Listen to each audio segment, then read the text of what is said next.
incredible new RV from Campers NRV of Kings Mountain.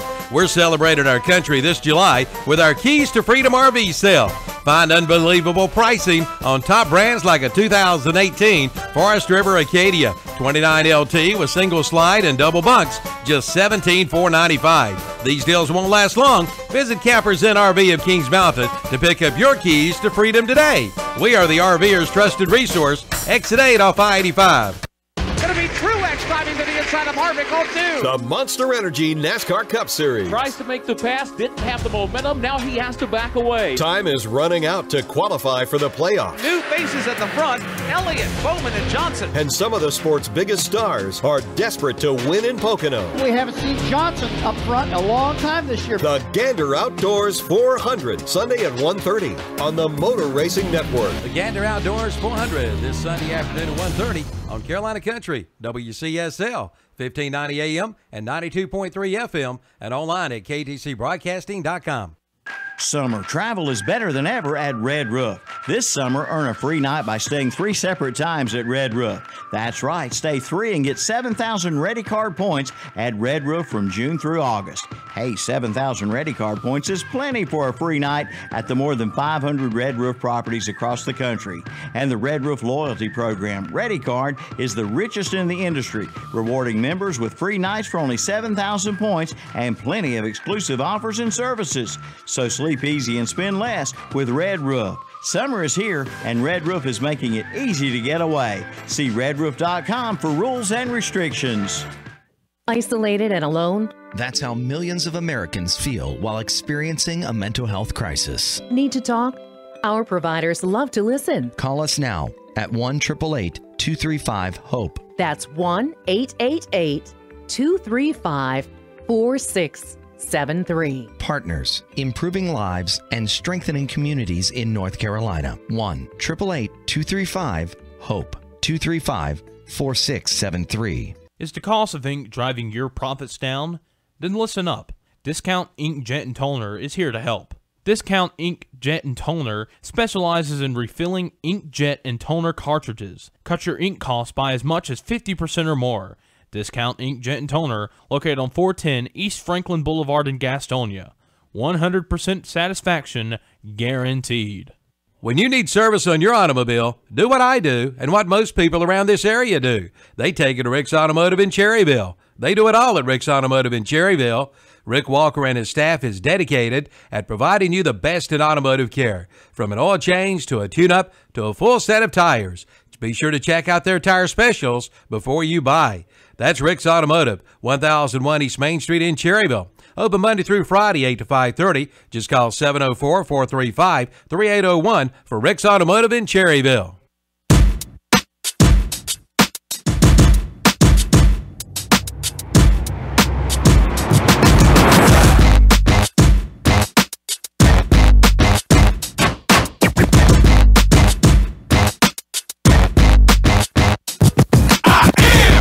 Incredible man, I only do things incredible can. Cause I am seed of a chosen breed. You don't see too many like me. Cause I am one of the reasons you do what you do when you wanna be me instead of you. Cause I am still on beat, showing love to the streets. Come on, you know me, cause that's who I am.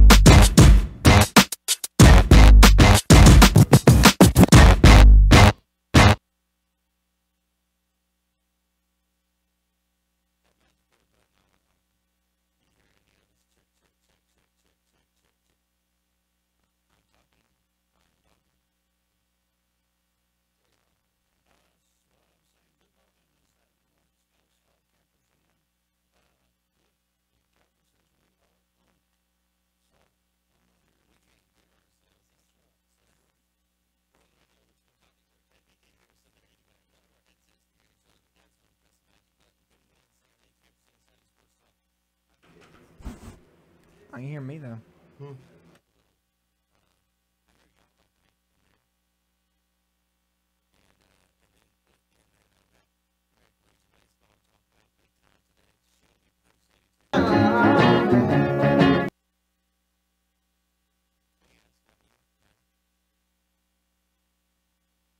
Anyway, there we go. Hey, I can hear myself. All right. Show Post Day 2 with a big win last night. Calvin and myself went down and checked that out. We've got high school football to talk about. We've got our top 10, top 20 are on the board, Terry, ready to rock for this year. They are in order from last year. I think you guys might have talked about that a little bit last week. I was playing in a golf tournament. Did not do so well. We're going to talk about that in a few minutes. Panthers training camp was opened up this week. We're going to talk about some of that, how they're looking. Turmoil in Dallas right now. Oh, there's no turmoil. All kinds of turmoil in Dallas, Terry. I don't know what's going on. Everything's normal in Dallas. Jerry and the national anthem. Well, yeah, you know, you're right. You're 100% right. Everything is normal in Dallas. Nothing has changed. We'll talk about that. We're going to talk about Dez in Dallas and now maybe in Cleveland. So Dez Bryant could be a huge part of this show going forward in the next year or so. We'll see if that materializes. We've got the Week 1 board for high school football coming up. We want to talk about World Series schedule, the high school Week 1 schedule. Let's see what else we got to talk about. We had the All-Star game go by. Y'all talked a little bit about that, I guess, didn't you? Oh, yes. Let's see what else. I know that being out last week, there's a little bit y'all talked about, a little bit you didn't. Maybe some of the stuff I wanted to go over, and I got to pull up my news and notes here. Let's see. The Shelby Post Day 2 girls made the Final Four last night. We'll talk about that a little bit. Let's see. Football. We got, like I said, prep football schedule. Y'all talked a little bit about Larry Fedora's comments last week on the CTE stuff. Let's see. Ed O'Bannon. We always talk about paying the players and stuff. There's one report that came out the other day. They just paid $45 million to some lawyers. The NCAA did to not pay the players. Basically, is how Jay Billis puts it. We talk about that. Major League Baseball standings. Braves, got to talk about the Braves. Terry Royals finally got rid of Moustakas. Did you see that? Well, I knew that was coming. That's just a matter of just how much time. And we tried to do it at the start of the year. Could not get rid of him. Nobody wanted to take it on, but now somebody has taken it, and we'll talk about that a little later. While I was gone, Machado got traded to the Dodgers. Did y'all cover that any last week? We was talking about that, and that's the first team that we had mentioned that they would probably go to, and that's who picked him up. So, for the Dodgers now, they hung around 500, a little below 500 there for a long time, and now with him back, and now they've went on a stretch run, I think they'll run away with that division now. Let's see. Did you guys talk about the Bryce Harper cheating at the Home Run Derby? Bryce Harper didn't cheat. Did you? Did y'all go over that? No, we went over Bryce Harper winning it, but no. But he cheated. You know how he cheated? Okay. I mean, that's they what bring the fences in for him? No, that's not what happened. Okay. We'll talk about that. Bryce Harper is being accused of cheating in the Home Run Derby. So I don't. What, do you have a cork bat or something? no, you're gonna. I don't know if you're gonna roll your eyes when I say you might agree with the rule, or I don't know if you will or not. Maybe not. But let's get started here in this first segment real quick. Shelby Post 82 baseball last night. Huge win over Wilmington, and and this is what I'm trying to compliment Wilmington the best I can here. Post 10 in the past 10 years of going to these Legion tournaments, Terry. That's the first time that I've seen any team, in person while I was in the ballpark, beat Wilmington. We walked in the day before, Terry. I walked up the steps through the gate, boom, walk-off home run Wilmington. So, I don't know if it was just me that every time I walk in they win, but I've never seen them lose in person. And Coach Sandlin and the gang, they actually they have a following. They know when they come to states, Area 4, if Shelby Sheriff was playing, that he comes and finds us and says hello, and we had a bunch of listeners, and of course we're mispronouncing a couple of names and had to get to those corrected for the mamas in Wilmington. We had listeners in Charleston. That happens everywhere. Well, you got to think about it. There's a couple of variables. One, we've never read the names before, never met the kids. Reading shouldn't be hard. Coaches aren't exactly the best handwriters. Let me put it that way. So last night, Coach Sandlin, all his G's and C's looked exactly the same, and so we were just. We had no idea. I mean, they looked exactly. There was no. I'll show Terry a picture here in a little bit. There was no difference of the G's and C's. So we had a couple of mess ups on those. And the L's also looked like the C's too. He was looping his L. So we call Rocco was Rollo. And so the kid in the first inning, we called him Rollo. Sorry about that, but he rounded off looking like a C. So the C's, G's, and L's kind of all. It's one of them things when you get it, you almost have to, whoever brings it to you, tell me who this is. Tell me who this is. I probably should have. That's actually, I got that one from the. I got that from an official. I did get the Shelby scorecard from Coach Steve Gold. One thing, him and Coach still, Emery. Some names can be pronounced two different ways. Well, the whole, Cherryville folks will tell you if you leave Cherryville, no one in the world knows how to pronounce acre. So E-A-K-E-R, you go anywhere in the world, even go to Bessemer City, go 5 miles down the road, they'll think it's Eaker. Yeah. And if you spell Beaker, that's how take the B off. But that's one of those things. That's a local thing. And then you hear and if you're from Cherryville, you hear on the news they say Cherryville. That kind of it's right, but it just ticks in your ear. You're not used to hearing a lot of people say Cherryville. So I think I've tweeted to an announcer or something talking about him during a baseball game. Says no, you got to pronounce it right for the national audience that when they're in town. But Shelby last night. So Logan McNeely was on the mound. He's I don't know if you want to call him their ace. He's their stopper. Like, hey, this needs to, we're about to give you everything we got. This guy's coming out. And talking in the series coming down, we thought, just watching Shelby on the year, they averaged anywhere, and I don't know the exact average. I don't have it in front of me. Anywhere between every game I went to, 7 to 11 runs, except the game Maiden beat them. So the Shelby offense, they don't home run you to death either. It's singles, doubles. I mean, down the line, in the gap. And that's their offense, and that's what they've done all year. And so in the first game, I mean, the kid from High Point, the lefty, I mean, I say nasty lefty. He wasn't tall. He's about 6'1". He wasn't just, overpowering. He was a nasty lefty. Like, the Shelby kids will tell you that. He was throwing. I stood on both sides. I stood right behind home plate. I went down to the third baseline, first baseline, right in the dugouts, pretty much, just watching his pitches, and he's very tough to hit. And you're looking at all the movement that he throws, and then the fastball is very sneakily fast. One of those that it looks like it jumps about halfway. That's kind of how it looked. Maybe that's in his release, and that's how it looks. But he kind of jumped at him, so they had a tough time that night. I bet if they see him again, they'll put some good bats on the ball. They hit him around the park. They just hit it right at people a lot. 5-0 game. Shelby played not that great a defense in the first game. It probably should have been 2-0 maybe if you really look at it. Then last night, so they lost that game. You shake it off, go back, get loose. So last night after 2 innings, Terry, they ain't got a hit yet or a run.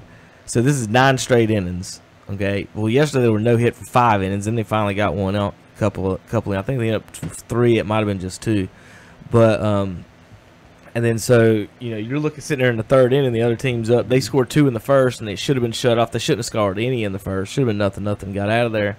So now it seems like everything's going against them. 9 innings.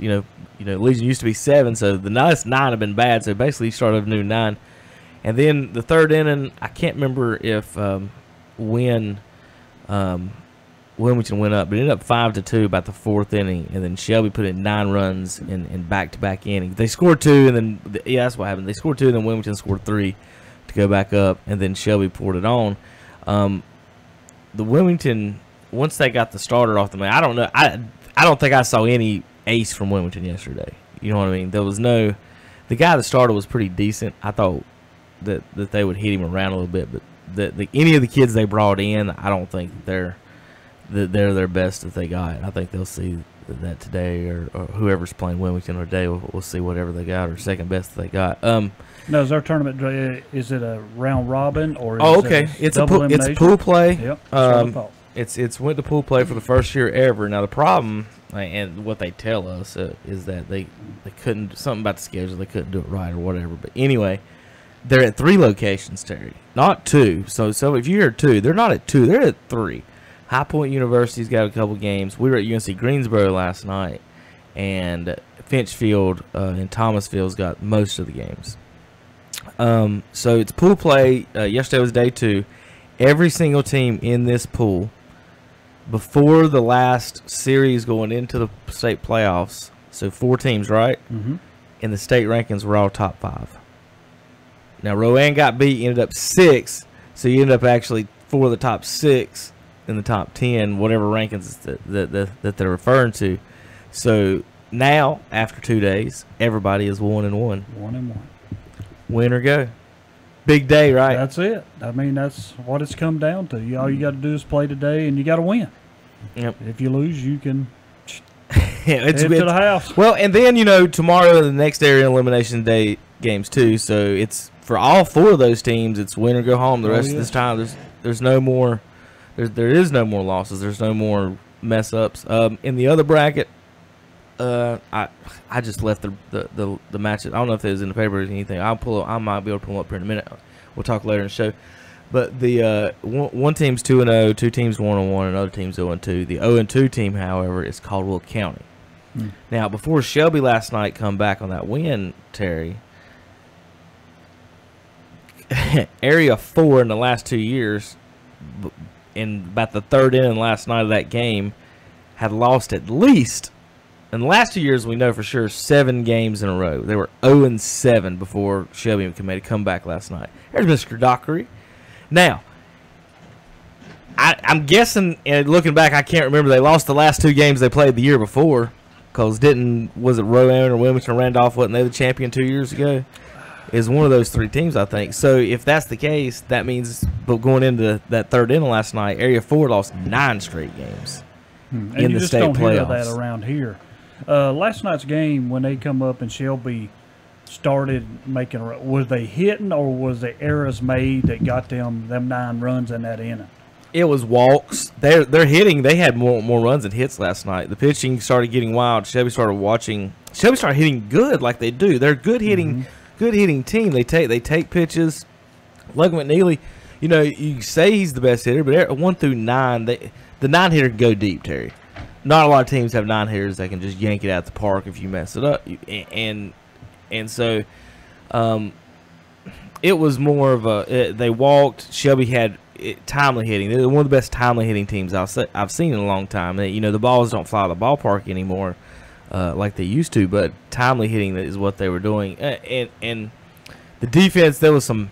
I've not seen some good defense in this tournament, I'll say so, from all the teams. Garner, in the first game, High Point, Shelby actually hit a bunch of hard hit balls right at him, didn't High Point he? And they made some good plays. Yeah, they had that double play that they turned the glove flip to the shortstop with the bare hand throw. High Point, we talked about it. They look like a very mature team. Yep. They look like, maybe out of the 9 starters, 4 or 5 are probably college players. It might even be more than that. That's a conservative estimate. You wouldn't look at Riley Cheek and be like, he's a college player and he's out there in left field, but he is, and a lot. Shelby's got some too. Yeah. But Carson was there in the first game, did the game with Jason Sane. Jason and myself will do today's game, and Carson about we went to I'll say regular field yesterday, without the hill in the outfield. Yeah. Shelby can't go to state playoffs without there being a hill in the outfield. This one's not as large as the last one. This is about 5 to 6 feet tall in left field, do you think? Yeah. And then it kind of tapers off to about 3, and it goes across center field. Yeah, I didn't notice it until Carson said something about it, and it does cut across the center field. So they basically ran out of room building the fence. I'm like, guys, we got to go up this hill. That's what it looks like. That is honestly what it looks like. To get the extra feet. And that field's is a lot smaller. UNC Greensboro's 340 down the lines. Yeah. Well, and they had no markings. Yeah, and they had no markings in center and in the gaps or anything. So we're just like, and then to top it all off, center field not only isn't marked and it's 340 down the line, it's a 25-foot fence in center field. Whew. So I don't know what you got to do to hit one out dead center there, but you got to get every piece of it. The pitcher's got to be throwing, I guess, about 90 at least to get it out of there. Because it's a shot. There was a couple. The ball that Stites caught last night, and I can't remember if it was the 6th or 7th inning, but he's had an adventure out there. So he was dealing with the heel the day before, and he ended up making an outstanding catch because he thought he was going to run in the heel and stopped and had to change directions and ended up making a catch off the heel. The heel got to him the first time. Well, then yesterday, guys, I don't know what about right field it was, and it wasn't just the other team hitting them. And Stites had to deal with it. Whoever was in right field yesterday had to deal with the highest pop-ups I've seen in a long time in a ball. Like 5 or 6 balls just booming out there. And there's a parking deck out there in right field in a bell tower, like, and the balls are going up past that in the air.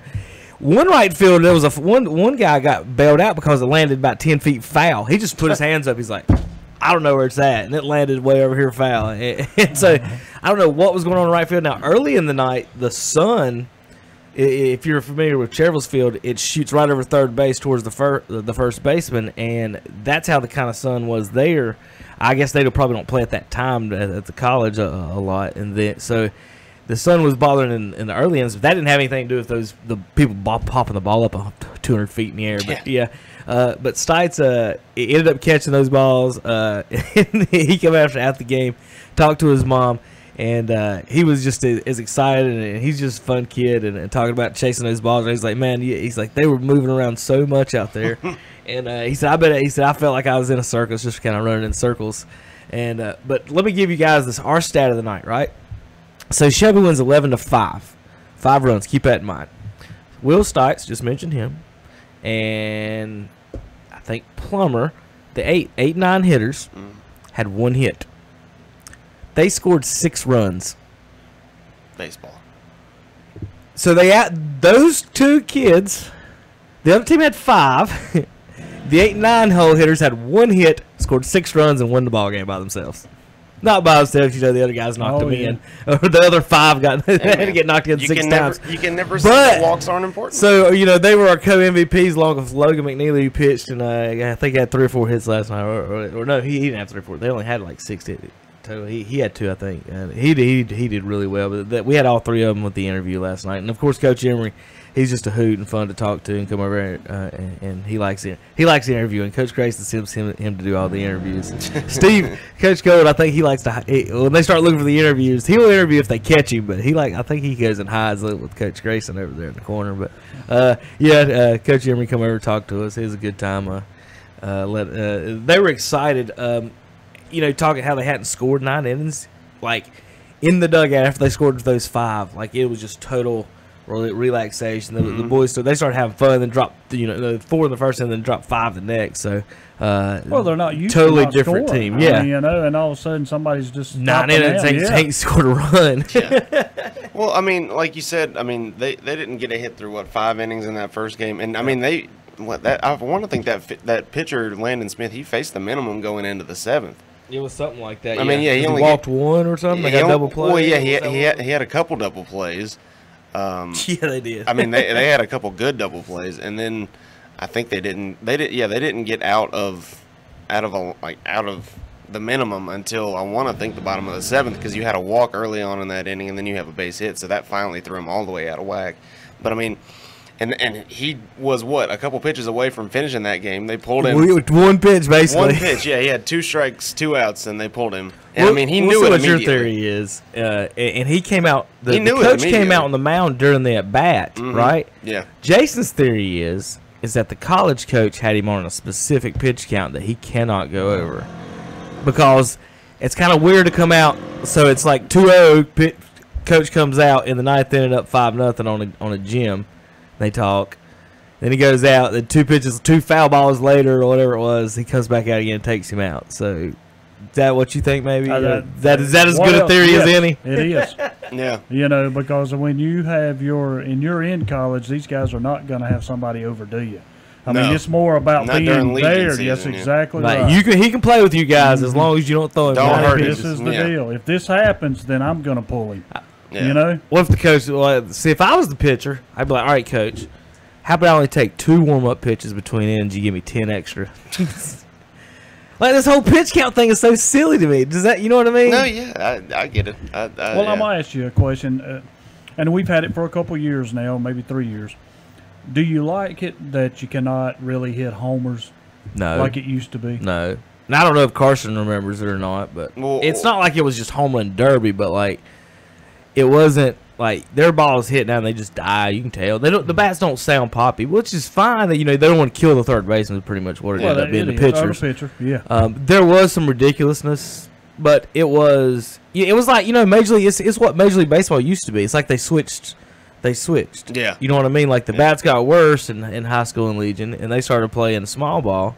And in Major League Baseball, they started swinging up on the ball. Matt Carpenter, he swings like a softball player, straight up. He's got a baseball form, but swings straight up on it. I think they've kind of switched. So, but the bats, they did pop off. I don't know. It is weird seeing, and it's probably more realistic, though, for someone to have 5 homers. I think Ledbetter leads the team with 5 homers in 20-something games. Mm-hmm. But, for example, the normal was probably Josh Cobb hitting 13 in 30 games. Ralph hit 28 in 35 games. That's extreme on the extreme end, but there was 2 or 3 other guys on that team that hit about 10 to 15. I think they had 4 guys hit like double digits that year. So it was a home run fest. Yeah. It really was. But I don't know. What do you think, Tammy? You saw a lot of it. And what I've seen, a lot of times when you go, that's what people come for. They come, and I guess it really brings it. And how would you put this? You remember back in the old days when you'd go to tournaments and had Class A, B, C, and D, and if you played D, you couldn't hit no home runs. I think you kind of classified it by dropping the baseballs a little bit and the bats or whatever. But I don't know. Softball did the same thing because we at one time when you was playing softball, you played a 52 core ball, and now they've dropped it back down because it all becomes safety, and I understand that 100%. So. It's the era that we live in. Is how things change. But I was just wondering. For y'all, does it change the whole game plan? Does your 4 or 5 hitter who only hit 5 home runs all year, does it really make a difference? Are you thinking when he steps in there and he's got pop, he's hit 5? Really, is he going to hit 1 out? Probably not. So you start thinking the guy on first, he's not going to end this with 1 swing. He's going to hit a gap or something for that guy to score from first, or else he's going to have runners on second and third, with the winning run coming up. On my memory, Terry, it's not like every single person in the lineup was hitting home runs. No, it was like the home run hitters were just hitting more. So Ben has 5 this year. I think he would have 11 with the poppy bats. All right, we've got to get to a break in here in just a second. Get to some other stuff. Shelby does play today. 4 o'clock. We're going to go live if we can. 3:30 from the. I'm guessing since it's going to be in the middle of the day, Saturday, 150-degree metal bleachers. We're going to be sitting in Carson. Yeah, boy. Do you think we should sit down the line under the picnic tables and just do it from back there? It's back at Finchfield. Yeah, it's at Finch. They got a big old fan down there under the picnic tables too. Why not then? We're going to go see what kind of look we got, because so. Real quick, let me get on my high horse complaint department for 3 minutes, Terry. There it is. Carson didn't have to deal with it last night. But, we go to these tournaments, and we go every year. And for some reason, and I don't know if we're going to start telling them we're WBTV. Because this is how it works. We always end up getting the raw end of almost every deal somehow. And so, for example, during football season, okay? We can cover every game of a team, and we're there every night. We're plugged in, middle of the press box, and we're there broadcasting the game. And the WBTV says we're going to come do 10 seconds of highlights. Now we've done 3 hours or 4 hours of broadcast featuring your school, and they'll make us move. So WBTV can put their 9,000-pound camera that takes up 10 spots, and for a 30-second highlight, and they leave at halftime. So they can set that camera up anywhere in the building, in my opinion, and set up anywhere and go anywhere they want and do that and do the exact same thing, get your 30-second highlight. In fact, they could use a handy cam if they wanted instead of bringing that big thing trying to look official and everything. So anyway, that's that. So we get to the Legion tournaments, and these are supposed to be state official tournaments, right? Press boxes. Well, the press boxes aren't press boxes at these tournaments. They're Legion official tournaments, and because that's the only room usually with air conditioning. Yeah. So they stick all the press people outside. So we've got equipment, which nobody takes into account. Then, at this tournament, Terry, there's no hospitality. And what I mean by that, I don't care you don't have to feed me. Give us some water if you're going to make us sit outside and it's 175 degrees outside. We've got our equipment out here. At least there's a canopy at Finchfield. Now, over at Greensboro last night, we had to bring our own tent, okay? In that press box, it wasn't big enough probably it was big enough for us to squeeze in there if we really wanted to. They were spread out quite a bit. There wasn't that many people in there. It wasn't like it was packed out in the party house. But here was what they didn't have. So I couldn't even get hospitality. I couldn't even go buy water. They didn't even have concessions open. No concessions at a state baseball playoff tournament. That's strange. No concessions. I blame the University of North Carolina system. We didn't know. Carson blames the system of North Carolina. They didn't have nothing to do with this other than opening the gate.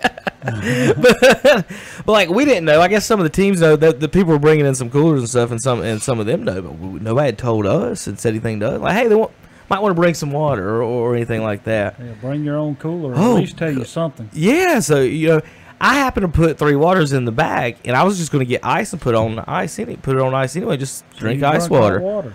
So we ended up having to drink. We did. We had to survive. We were over here, sucking on our hot water bottles. Like it was in a desert over here. Full of BPA, man. Wrapping towels around our head, hoping a camel comes by. He's got extra water in the back of his hump. I mean, I don't know what we're supposed to do out here. But anyway, we don't have to go back to Greensboro. Now, let me say this about UNC Greensboro. That was one of the best places to watch a game that I've been to in a Legion State tournament. So if they were hosting the whole tournament, and they had concessions, and they had a place for the radio to not burn up and ruin our equipment and us die out there, I would say that would be a really good place to have. And then we've talked about these, in football, especially like these smaller places. I know we got to go to break, JT. Give me one more minute.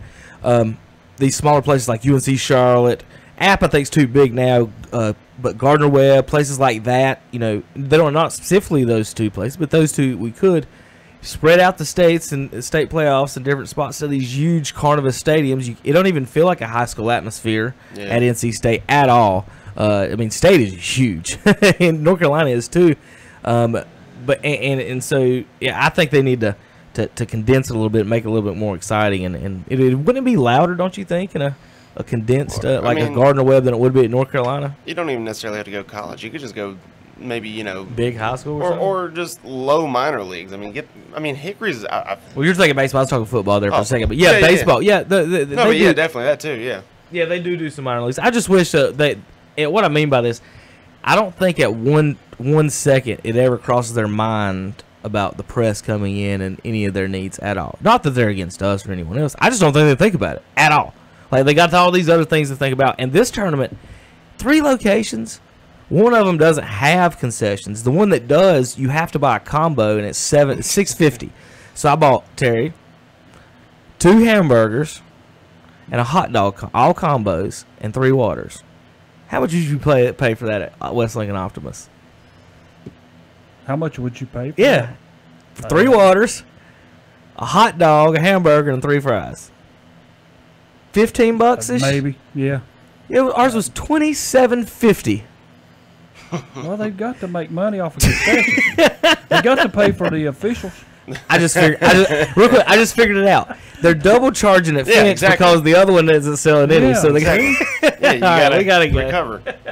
All right, we gotta take a break. Anyway, show today 4 o'clock. I had to get on my complaint department for just a second because I got to drive back there in like 3 hours and do this thing all over again.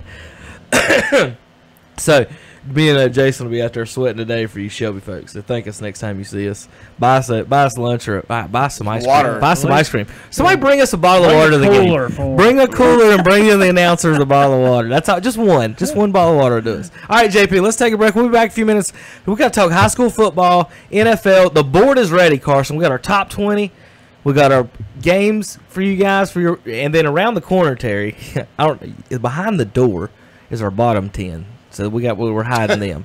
So if you're wondering where the other teams are on the top, we got our 20 on the board, and if you can't make the top 20, you're behind the door. So we'll be back in just a few minutes, JP, on KTCBroadcasting.com. Get ready to explore America with an incredible new RV from Campers NRV of Kings Mountain. We're celebrating our country this July with our Keys to Freedom RV sale. Find unbelievable pricing on top brands like a 2018 Forest River Acadia 29 LT with single slide and double bunks, just $17,495. These deals won't last long. Visit Campers NRV of Kings Mountain to pick up your keys to freedom today. We are the RVer's trusted resource. Exit 8 off I-85. Country Gold with Terry Clark. I'm Terry Terry Clark inviting you to join me this week for Country Gold, where we play all your favorites from the 80s and 90s. Country Gold with Terry Clark, Thursday afternoons 1 to 5 on Big O Country, 1590 AM WCSL, and online at kdcbroadcasting.com. Here comes Matt Crafton from the back of the field. The NASCAR Camping World Truck Series. Crafton on the move here early on. Hard driving racers. He's going to dive to the inside here in turn number 3 and pick off another truck. Take on one of NASCAR's toughest tracks. He's got a tailgate full of Brandon Jones. The Gander Outdoors 150. Here comes Ben Rhodes again as they close in on the end of this stage. Saturday at 12:30 p.m. on the Motor Racing Network. The Gander Outdoors 150 this Saturday, July 28th at 12:30 on Carolina Country, 92.3 FM and 1590 AM WCSL. Online at kdcbroadcasting.com. Hello, this is Steve Barger, the General Manager at the GM Building in the Ronaldo Auto Mall. The excitement is high as we bring in truckloads of very select pre-owned SUVs and crossover vehicles. Over 75% of the market is family-sized SUVs, and we now have over 80 to select from. Many less than $20,000. We have also collected a group of budget vehicles that went to the auction in the past, but many customers have requested that we keep and sell them in our market, all of them under $8,000. So let us impress you at the SUV headquarters of the region at the back of the Ronaldo Auto Mall. Then you'll receive excellent service like a 5-star hotel. Summer travel is better than ever at Red Roof. This summer, earn a free night by staying 3 separate times at Red Roof. That's right, stay 3 and get 7,000 Ready Card points at Red Roof from June through August. Hey, 7,000 Ready Card points is plenty for a free night at the more than 500 Red Roof properties across the country. And the Red Roof Loyalty Program, Ready Card, is the richest in the industry, rewarding members with free nights for only 7,000 points and plenty of exclusive offers and services. So sleep easy and spend less with Red Roof. Summer is here, and Red Roof is making it easy to get away. See redroof.com for rules and restrictions. Isolated and alone? That's how millions of Americans feel while experiencing a mental health crisis. Need to talk? Our providers love to listen. Call us now at 1-888-235-HOPE. That's 1-888-235-4673. Partners, improving lives and strengthening communities in North Carolina. 1-888-235-HOPE. 235-4673.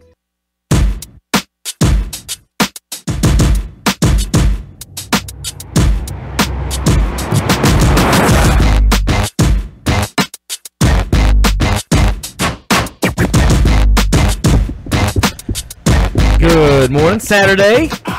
Beautiful day, it looks like. Going to be a little bit warmer here in a little bit. KTCBroadcasting.com. If you want to watch, if you're listening out there in Radio Land, 92.3 FM, 107.5 FM. On the AM dial, 1050 AM, 1590 AM. You can listen on all 4 radio stations at once, I guess, if you got 4 radios, if you want to, or 4 computers. You can watch us online on Saturday mornings for you folks on YouTube. Hello, good morning. This is 2/3 of the Witherspoon Insurance pregame show, and we're going to talk about some high school football in just a second. But I got 2 things I wanted to go over. One more complaint about baseball, and then I want to talk about Terry's outfit today. If you're watching online, I missed the red memo. That's what I'm getting. I didn't know I didn't know he was going to be the red like that. But when I looked over at Terry at first, and he's got his NC State helmet, which we all know. If you're watching online, our microphones. And but Terry's got a Gardner Webb hat and a West Lincoln shirt, and I just assumed the shirt and hat matched. And I just now during the show a minute ago noticed that they didn't, as far as the teams, the colors and everything do, and it's just all in one group. If you look at Terry, you see 3 different logos in a span of like 12 inches. West Lincoln, same color though. NC State and Gardner Webb Bulldog. You can never say Terry's colorblind. No, he's representing today, and Texas Terry is all red today. The other complaint was the video stuff. We weren't allowed to do video this year. We've done it for the past 7, 8 years, something like that, at all these places, and we weren't notified until the day about 2 days before, which that's fine, whatever, however that goes. But they have a video feed down there, and Carson's kind of familiar with it. Sort of. It's the same league the Grizzlies play in, right? Yeah, Coastal Plain. And then they've got 2 security cameras sticking on the end of the dugouts, Terry, and they got 3 people running that, and you got to pay for it, $4 a game, $6 for the championship. So we couldn't do it because of that, and that's just at one location. So we couldn't even do it at UNCG last night. If we wanted to, that's not at a different location. But we do want to apologize. They won't allow us because of that. They want to charge you and watch their security cams do that. Carson knows the announcers. I'm sure they do a good job over there. That cover the high toms. I was listening to them a little while, and very nice and up there. Just they don't have me no water in this. If it's in the air conditioning, I'd buy my own water. But if you're gonna sit us out in the stands like that, bring me water. Jeez. All right. Anyway, all right. High school football time. We've got our top 30 from last season. The way these teams ended, and we've got them on the board, and we're going to start them in that order from last year, and that's how we're going to start our top 10 this year. Now, the way it works is we got a bunch of different ways it works. Really, first way is your record, so that's your first thing. Second thing is PowerPoints. We've converted over to a PowerPoint because some of the whiners, Will Boykins, wanted a weighted system. Terry, we gave him a weighted system, and what happened? Well, the Yellow Jackets still came on top by like 6 spots. They did. I mean, so it used to be just defensive points allowed and record, and some of the 3A folks did not agree that the 1A team should be given the same amount of credence. So what we did, we weighted the wins and losses. So here's how it goes. If you beat a 1A team, Terry, how many points you get? Beat a 1 team, you get 1. That's hard. Carson, if you beat a 2A team, how many points you get? Probably 2.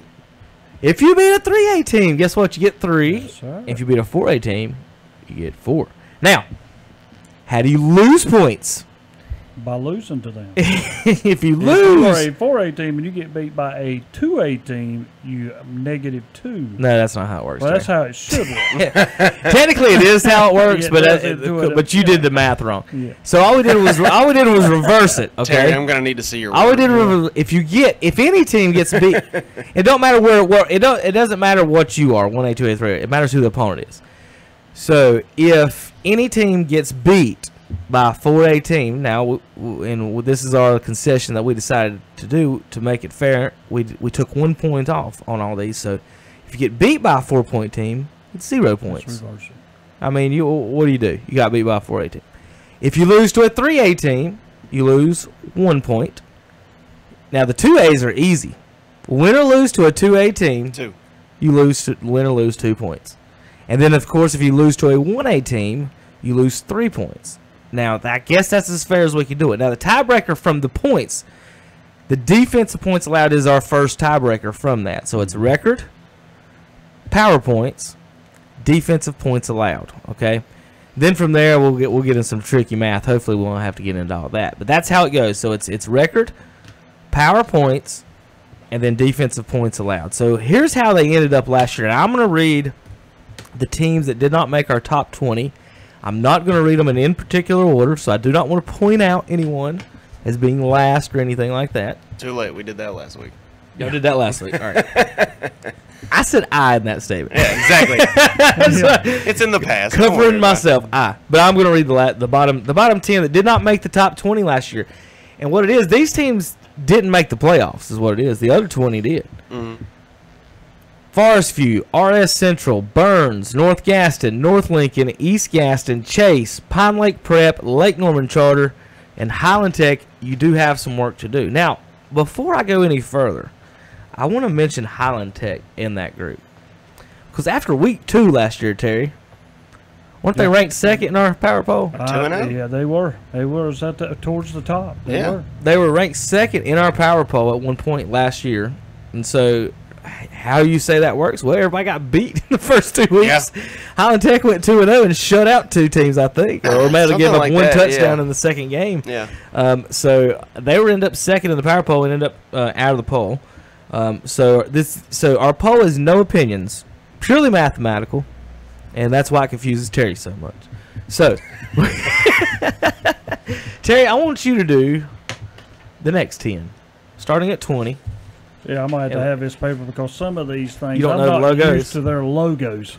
I was trying to make Terry read the logo wall instead of the paper. I mean, I could get most of it when you come to Union Academy and all of You them. didn't know that I one. mean, I'm going to have to look at him All right. twice. So let's go over the conferences that we're using real quick too. We got to clear that up. Okay, so it's the South Fork 2A, the Big South 3A, Southwestern 2A, and is it still Southern Piedmont 1A? Or did they change that name? Yeah, Southern Piedmont 1A. I didn't know if they'd changed the name yet. Southern Piedmont 1A. So those are the 4 conferences that we cover. So if you do not hear, so Fred T. Ford, Bunker Hill fans, and Bandy's is in there. If you don't hear your name, it's because you're not in these 4 conferences. Okay, this isn't the best teams in the state.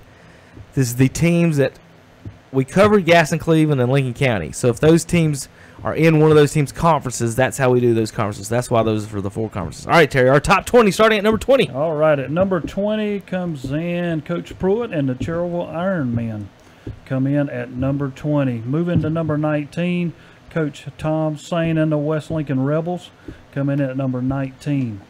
Number 18 will be Bandy's. Number 17, Community School of Davison. Number 16, Union Academy. Number 15, Mountain Island Charter. Number 14, the Lincoln Wolves. Number 13, Ashbrook. Number 12, East Lincoln. And coming in at number 11 off of last year's poll, East Rutherford. Now again, this has nothing to do with this year. This is what we elected to go with to start the new year because this was the poll we ended with. So you can make yourself better by proving it on the field to start the new year. And here's what's magical about that poll. After week 1, what we just said and did doesn't matter. That's right. Because the Cherville wins 55 or 10-0 and nobody else shuts Cherville out. I'm sorry, nobody else pitches a shutout. Cherville would be number 1. Yes, it can all change. Because they threw a shutout. No one else throws a shutout. They're 1-0. So Cherville can jump from 20 to 1 in 1 week. So this is how fun this poll is.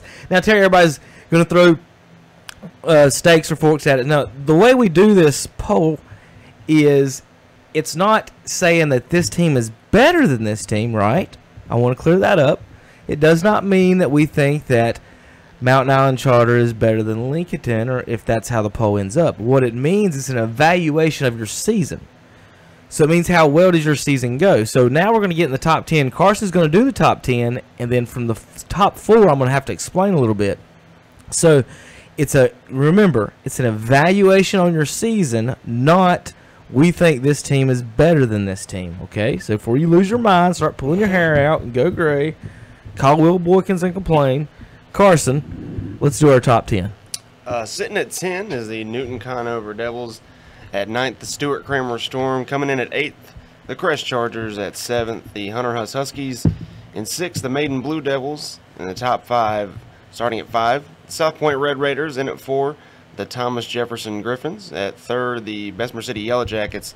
At 2nd, the Shelby Golden Lions. And then 1st, the Kings Mountain Mountaineers. So we've got Kings Mountain. This is last year. Finished as our number 1 team in the power poll. Shelby finished at 2. Bessemer City at 3. Thomas Jefferson at 4. And South Point at 5. So how does it work? All right, once the season ends, we got our poll. Everybody that makes the playoffs. So those 20 teams made the playoffs, right? So if you get knocked out in the first round, you cannot go. You get knocked to the back of those 20 teams, and you in the order that you were. You add your defensive points and everything. Still do your power points. Some of the places will switch up a little bit. When you lose, you're knocked out of the poll for good. So you could be the number 1 seed, go 14-0, and you get knocked to the back of the poll after the first round. Then the second round goes, the third round goes, and basically whoever ends up playing last ends up ahead. So this is how it ended up. Kings Mountain, Shelby, Bessemer, and Thomas Jefferson all pretty much lost in the last round. I think Kings Mountain went 1 more, right, Terry? I believe so. They went 1 more round there. They lost the Catholic that next round. So that's how that top 4 ended up. Then South Point went the furthest in the next group, and then had the most points of everyone else. And then Maiden, Huss, Crest, and the Cramer Storm. So that's how that ended up. So there's our top 20. That's how it's going to start. Like I said, it could change the very first game. Highland Tech could be number 1, after week 1. All right, it's almost time for break. Let's go over our schedule. I'm going to start off on the end. Northmore at Community School of Davidson. This is 1A. Christ the King at Mountain Island Charter. Northside Christian at Pine Lake Prep. And Hickory Grove Christian at Union Academy. Moving over to some 2A football and 3A football. We've got RS Central at McDowell. South Stanley at East Rutherford. St. Stephen's at Bandy's. Newton Conover at Bunker Hill. Polk County at Chase. Forest View is at East Lincoln. North Lincoln at Thomas Jefferson. It might have been reversed. Are they coming to North Lincoln, Terry? Do you know? We got to check on that for sure. That may be switched. Drone at West Lincoln. Patton at Hunter Huss. And East versus North in Gaston County in the first week. Now let's talk about our radio schedule. And here's where it gets a little complicated. So because they moved the American Legion World Series back a week, folks, we've got week 1 and the American Legion World Series intersecting, and so we're going to have announcers everywhere. The August 15th to the 20th, people everywhere. So week 1 starts. Football season will actually start the 10th of August. Cleveland County Jamboree. That's our warm-up and broadcast. We'll have that on the 10th. Then on the 15th, Wednesday, the 15th, Terry, Carson, and Shannon Allen will have the Witherspoon Insurance pregame show starting at 5:30 to 7 on Wednesday, folks. First week this year, Wednesday, August 15th. Shelby Golden Lions host Freedom on a Wednesday because the World Series is in town. So there's the schedule for Wednesday. You're going to have the pregame show at 5:30, Shelby and Freedom at 7 p.m. on The Boss and YouTube. Now, Thursday is all-day baseball on KTC Broadcasting. We'll have American Legion coverage on day 1 of pool play. 4 games on day 1. And we'll have that on all 6 radio stations, 3 AM and 3 FM stations under the KTC Broadcasting family. Then Friday night, no Witherspoon Insurance pregame on Friday because we have it on Wednesday. So that means Friday, all the pregame shows are going to start for football about 6:30, okay? Now, what that means for you radio American Legion listeners, we will not have, for the first time ever, on all 3 stations, one of the World Series games because we've got football that night. So in Lincoln and in Cherryville, we will be switching over to football during Game 2 on Friday night. So the first game on Friday night, we will have radio on all 3. The second game in Game 2, you'll have radio only in Cleveland County, 101.5 FM and 1390 AM. That's the American Legion World Series Game 2. Brent Pasco and Jeff Jones will have both those games on Friday night. Since Shelby plays on Wednesday, our Shelby announcers are going to cover Friday night's ball games for us. So nice of them to do that for us. Now, then Friday night, the rest of the night, then we've got football across the board. Cherville's at Bessemer City, 1590 AM and YouTube. Alexander Central at Burns. And Crest at South Point, guys. Those will be YouTube online only. Remember, no radio for Burns, for Alexander Central at Burns this year, and Crest at South Point. However, if the Legion does get done early, we may be able to catch the end of one of those games and put them on there during the post-game show if we can. If not, but the post-game show will go as usual. Now, if there is some type of a rain delay in Shelby on Friday night, we may be switching over to some different channels on the post-game show. Don't know exactly how that's going to work out. Maybe do Cherryville and Lincoln and only for a while, but we'll figure that out. That's going to be a last-minute decision if we have rain that night. And then finally, of course, over in Lincoln and Cramerton, Kramer Storm will start the season at Lincoln. What should be a pretty good game there. Across the board on KTC, Cherryville. Let's read these again, folks. Cherryville at Bessemer, Freedom at Shelby, Alexander Central at Burns, Crest at South Point, and Cramerton at Lincoln. That's a lot of good games, Terry. Way too many games, especially the South Point and Crest. Yeah, when you start your season off with that, I mean, that's no more than what you can ask for. And also, to start us off, Freedom and Shelby, hey, what can Jim Bob Bryant do for Freedom this year? Mm-hmm. They played Shelby pretty stout last year in their first game to start the year. Mm-hmm. So we'll see how much he's advanced with his players coming into his second season. Shelby's got new quarterback, new middle linebacker. They replaced one Holyfield with another Holyfield, Terry. So what do you do if you're the other? And then, oh, by the way, his other middle linebacker partner is going to NC State. He's pretty nasty too, Mr. Damon Scott. Carson, looking across the board, not our games. Give me one game that you're looking forward to on the local games that you think is going to be a good game. That's tough. I think it's that drawn West Lincoln game. I think if West Lincoln comes out early and they play really well in that first game, that'll set a precedent for them all season long. They got to get Eichert and Fansuk going. Terry, I mean, it'd be nice to get the passing game going early, but I think early in the year you want to get those two running backs in a good rhythm. Well, to me, and that's the same one that I would have picked, I just think it's a big game for West Lincoln. It's to show the rest of the league and everybody else in North Carolina West Lincoln's going to be a stout team this year. A lot of juniors, sophomores from last year have moved out. Seth Willis, the quarterback, if we can get him a little bit of passing in there to go along with your running backs, it frees everything up. You're right. I mean, I don't care what you're coaching. If that can happen and he's completing passes, then your running backs are going to have great years. And, last year you had a 1,400-yard rusher and a 1,300-yard rusher with them two in the backfield. You get a little bit of passing in there. Hey, this could be a year that they might have 1,700-yard rushers, two guys in their backfield this year. Week 1 buys. Kings Mountain, Ashbrook, and Highland Tech do not play in Week 1, so Highland Tech can't be number 1 after the first week. So too bad for them this year. But well, they can't be last either. They can't be last. They'll be somewhere in the middle at 0-0, won't they? Looking across the board, now let me read these real quick again for our next break. Does every game not seem like it could be close? I was looking for to say, hey, this could be a close game. Forest View East Lincoln, that's always a good game, it seems like. North Lincoln Thomas Jefferson is going to be a good game. Drawn at West Lincoln should be a good game. What about Patton Huss? What does Patton got? Is that going to be a good game, or is Huss? Because Huss is supposed to be really, really good this year. Top 25 recruited players in the state of North Carolina.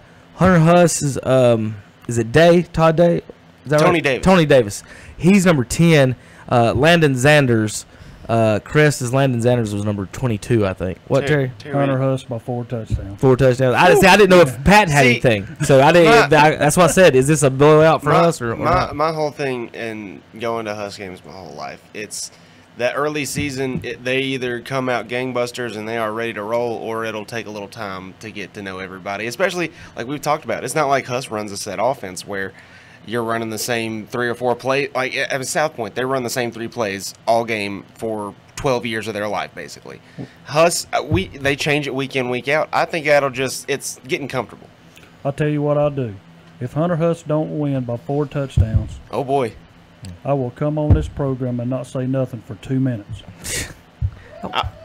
I'll be pulling for Hunter Huss so hard. I don't know if that's possible. The whole world will pull for Hunter Huss. Terry, so how about hard. you just come in here and like we got the big. I want to see you in a Tar Heel sweater. I want to see him in the tiger suit. No, in the husky version of that tiger. The husky suit. version. Oh gosh, that'd be great. We got there's one at Huss. I know there is. That would be something good. Since betting's legal now in America, we need to come up with some type of betting thing. You got to wear the tiger helmet when you lose one for a segment or something, and just sit over here and mumble into the microphone. I try to come in here every week when it comes football season with a different hat on, a different high school, a different thing representing. He does represent everybody. So I love high school football. I don't know who keeps giving you these hats. Who keeps giving Terry hats? So he's got a hat for about every school around. He's the guy that he buys the logo balls at the golf courses. So Terry goes and he goes to a good football. Gave me the hat. You ain't been to a football game in I don't know how many years. You keep getting these hats from somewhere. Where are they coming from, Terry? What you mean? Most of them coaches, most of them ADs. It's his adoring public, man. His fans. He does say he does have fans. He does have a lot of fans. He's got more fans than us, probably. All right, we got to take a break. Any other comments on high school football season before we? No, just right on the corner. Real quick. Practice starts. Yeah, real quick. What's Up Shopper? Next edition, guys, is going to be huge. Oh God! And what I mean by that, it's going to be the football edition and the World Series edition this year. So a 300-page. It's going to be the biggest. Carson's delivering. He's going to have to take 2 trips. For all you delivery guys, I'm sorry. This is Calvin's fault. You're going to have to fuss at him. And the American Legion's fault. So next edition, we're going to have football previews for high school. Maybe some predictions. You guys want to do any prediction stuff this year? You got to pulling teeth around here to get somebody to put a prediction down on paper. Terry won't predict anything. Oh, I'll keep up. Shannon does. We does have a quick top 10. Kings Mountain, Shelby, Huss, Crest, Newton, Conner, East Rutherford, West.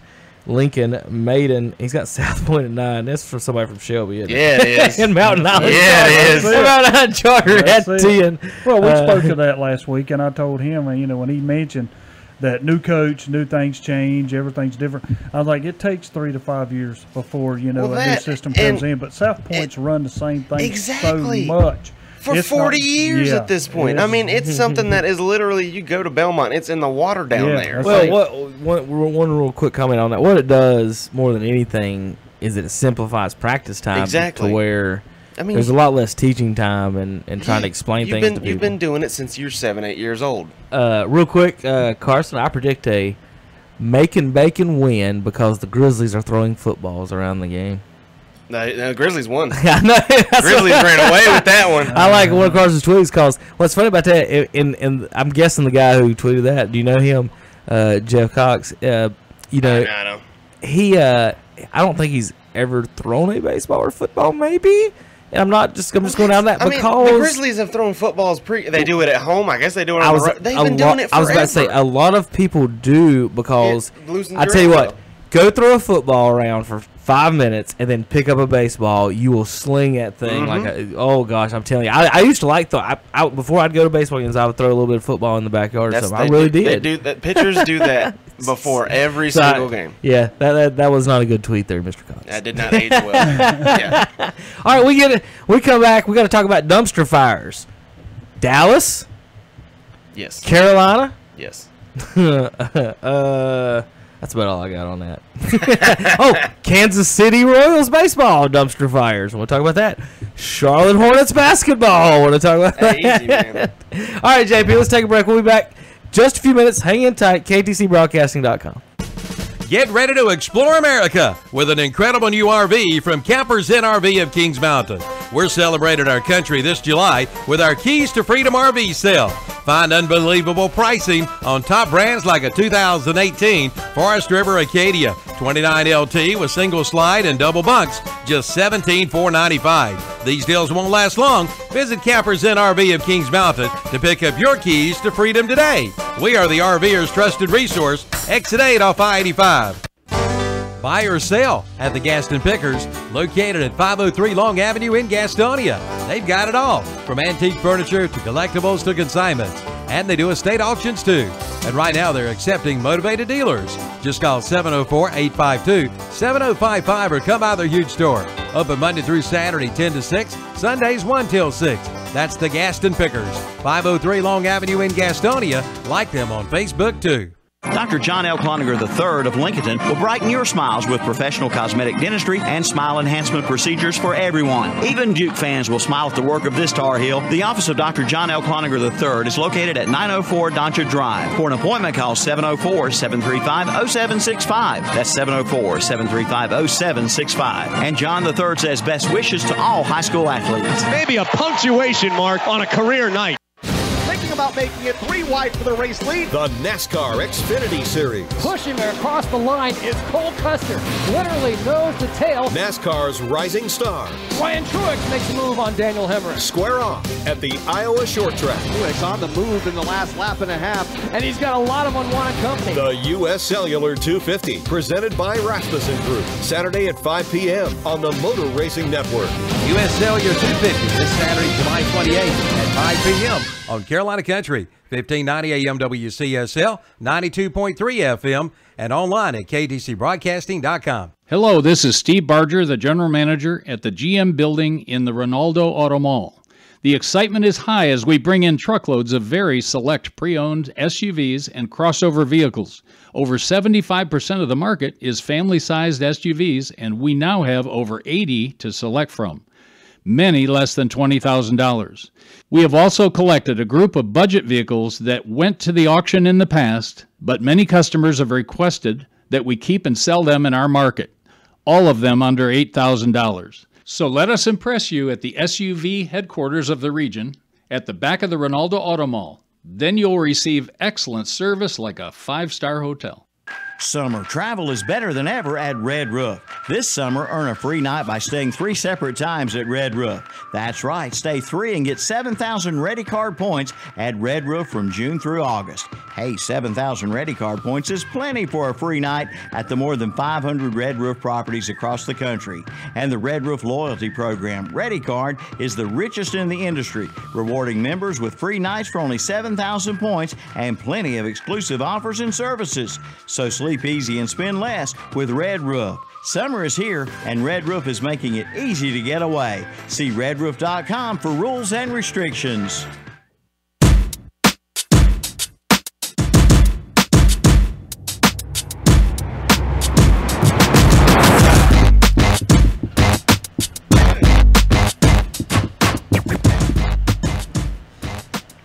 Welcome back. Campers Inn Saturday Sports Talk. Got all kinds of fun things to talk about. Got Terry fired up in here in the break. Let's talk a little NFL while we got him fired up on that. We've been talking baseball and high school football a little bit. Let's talk a little NFL action. Panthers Spartanburg training camp opened up this week. Our group goes down, and we couldn't because we were at a baseball game, Carson. But we get some tickets, and some of the employees and everything go down there and just check out practice and what goes on. Terry, what I was going to tell you about, you said, I was saying there was a wreck down there. There was a wreck on 85 coming back, and one of our employees assisted, well, not one of our employees, one of the guests of an employee, assisted in the pulling out of someone out of a car. A truck turned over, and on 85 coming back. I don't know if any of you saw it coming back, but one of the people in our group, it turned over in front of them. And they jumped out and helped out. I think everybody's okay on that, but did want to mention him, Chase. Good job on that one, buddy. And you and your boy helping out best way you could. And they're not doctors or anything, but whatever you can do, help out. But so they had practice down there. Panthers open up now. Next week they're gonna have Fan Fest. I think it's this Thursday or Friday, and so the fans, you go buy tickets. That's the night practice. They do a little fireworks show, neon light show. That one's good for the kids. The one the other day, it's all out, usually out in the hot sun, and it's you take the older kids and everything, but the younger ones will definitely like the one coming up this week if you can get tickets to it. I want to mention some fun stuff while we were at it. A couple of other things. So let's start with we got turmoil in Dallas. We've got, I think. And I'm going to pick on Carson in a second. I think some turmoil starting in Rams land. This Aaron Donald situation. I don't know if I call it turmoil. A lot of money getting thrown around. I call it. That's not going to Aaron Donald right now. You need to pay. You need to pay Aaron Donald. You pay everybody else. He I was about to say. So let's kind of start with Carson's comment on that, because if a lot of people say Donald is the best defensive player in the league, maybe the best player in the league. So if you believe that, and you're Aaron Donald's agent right now, and you're Aaron Donald, every single player on the Rams is getting a contract right now, and they're not giving it to you. So where as a fan do you feel, and what do you think that they need to do? And I mean, are throwing all this money at Sue and running back and your defensive tackle over here, and it's just sitting here like, hey, man. Can I ask you one question? How many years does he have left on his contract? Is this his last? I want to think this is his last year on his rookie deal. Okay. I want to think. Okay.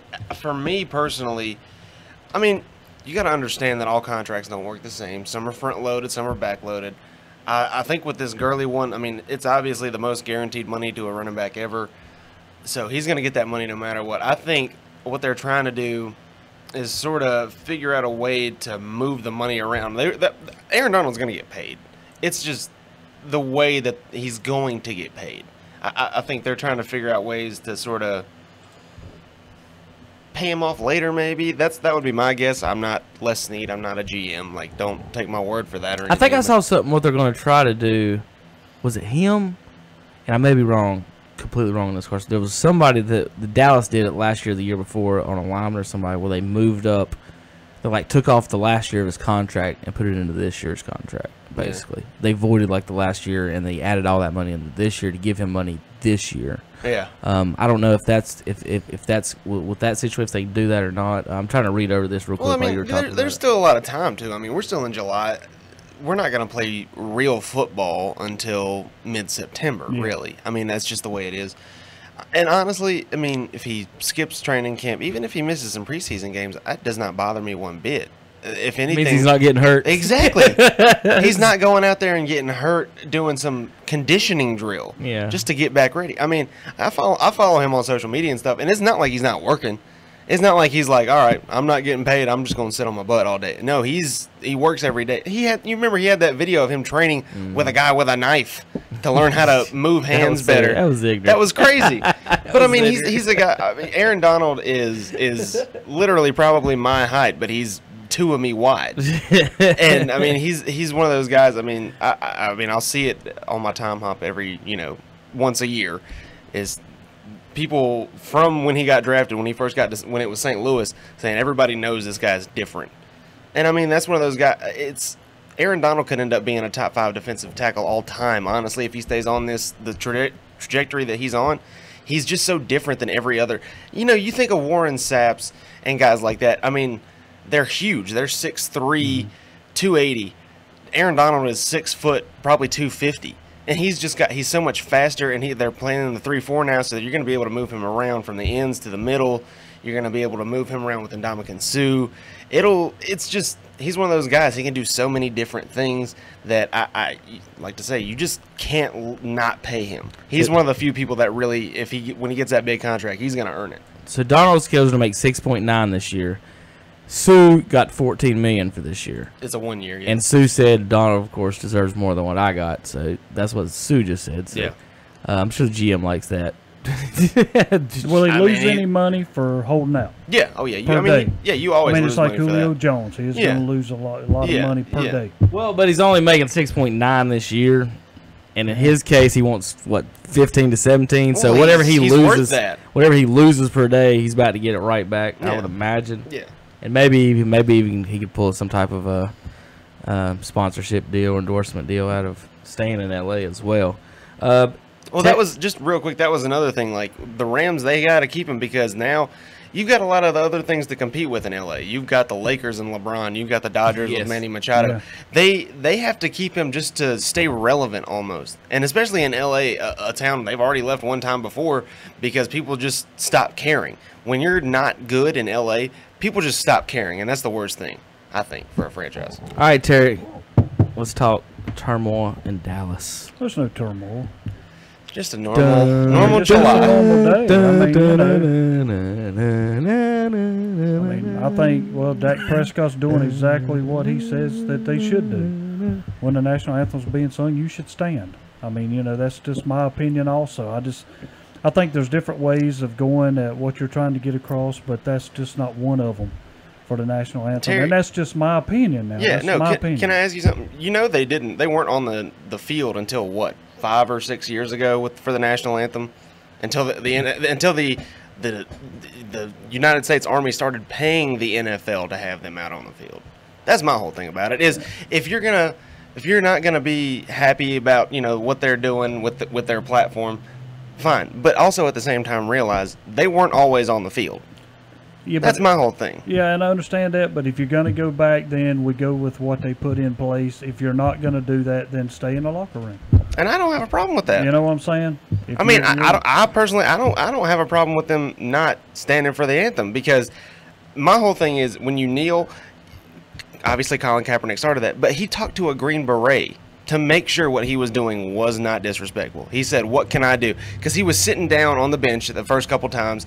Then he goes and talks to his teammate, who's that former Green Beret, and he says, kneel. That's not disrespectful in any way, according to the flag code. I mean, that's my whole thing. People will wear flag T-shirts and flag underwear and flag napkins for 4th of July, and all those things are against the flag code. But people obviously have a problem with kneeling, which is nowhere does that say that's disrespectful to the flag. I think the only issue I have with, there's different parts of this issue. Yeah. I was going to go with, y'all's wide receivers suck. I didn't know it was going to the anthem. I didn't either. But anyway, real quick on that. If you're out there, I think you should stand. I like the rule. I don't mind you not standing if you're not getting paid to be there to stand. If 30,000 of the fans want to kneel, that wouldn't bother me 1 second. But then again, remember, think about this, Carson. Here's my point, and this is the owner's point probably too. They're employees on employee time. Now, after the game's over, if they have all the time in the world to talk to the reporters they want. So Kaepernick can sit there and talk to the reporters, or whoever wants can talk to all the reporters they want. Also, if Kaepernick wants to come to Shelby or Cherryville, I will help him organize a standout in front of a police station protest that says stop police violence. But they have not done any of that.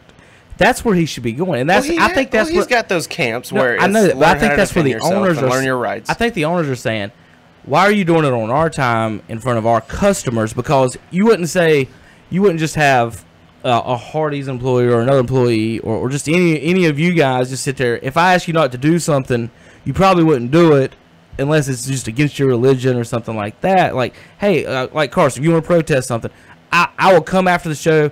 I'll make a banner with you, okay? Yeah. But don't do it while I'm paying you. Yeah. And then I think the fans are offended because you're getting paid millions to play a game. I just paid as a fan, I just paid as a family of $400 or $500 probably to come to this game. The patriotic people are going to be like, what's the point of this right now? I didn't come here to see you making a stance to me, which is fine. And I understand every single bit of what the whole point of it was. Me too. They went over the line with the some of the things that they did with the cops, but then Carson's right on the paid patriotism thing. Is that the U.S. government actually pays for the flyovers and all of that? Now they don't pay they'll do the national anthem probably no matter what. They've done the national anthem forever, but they weren't required to be out there, and that's what he's talking about. Is that once they started paying, the players had to be out there. And if you remember, you probably do. You remember Chris Jackson changed his name to Mahmoud Abdul-Rauf. He's actually playing in the Big 3 league. Yeah. He looks like he's 60 and he's out there schooling dudes.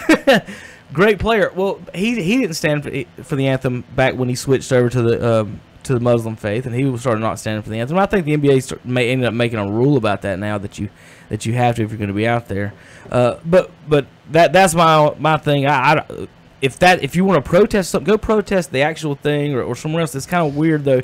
And I guess their point is, this is the only time we're going to get national TV audience. But I think if Kaepernick or Cam Newton said, okay, every Saturday, guys, we're going to have a non-police violence march, that would get so much publicity. Like, you could do things like that, and instead of just it was, I think, and a lot of times the way they honor there's a lot of military people in the stands and stuff too. I know. And you're talking about the one Green Beret. Well, there's millions of people that have been in the military, and I'm sure that we can't get people in the same Republican and Democratic parties or people that we can't even get Rams fans to agree how much to pay Aaron Donald. So it's hard to agree on all this. So that's where I'm going to go with that. Now the Jerry Jones thing, I agree with him saying that if you're out there, y'all was just saying, I don't think Jerry should say you have to be out there. I think that's where Jerry crossed the line, is saying, you have to come out there, you have to show patriotism. If you want to stay in the locker room, I like that rule, honestly. Then you can go in there, I have no you problem can pray, with that. you can actually, But if you wanted to. also saying you work for me. What if they open that opportunity up for, say, hey, the national anthem in this next 10 minutes, whatever, for anyone who wants to go in and talk about any of your things, go into the little press room right now. Yeah.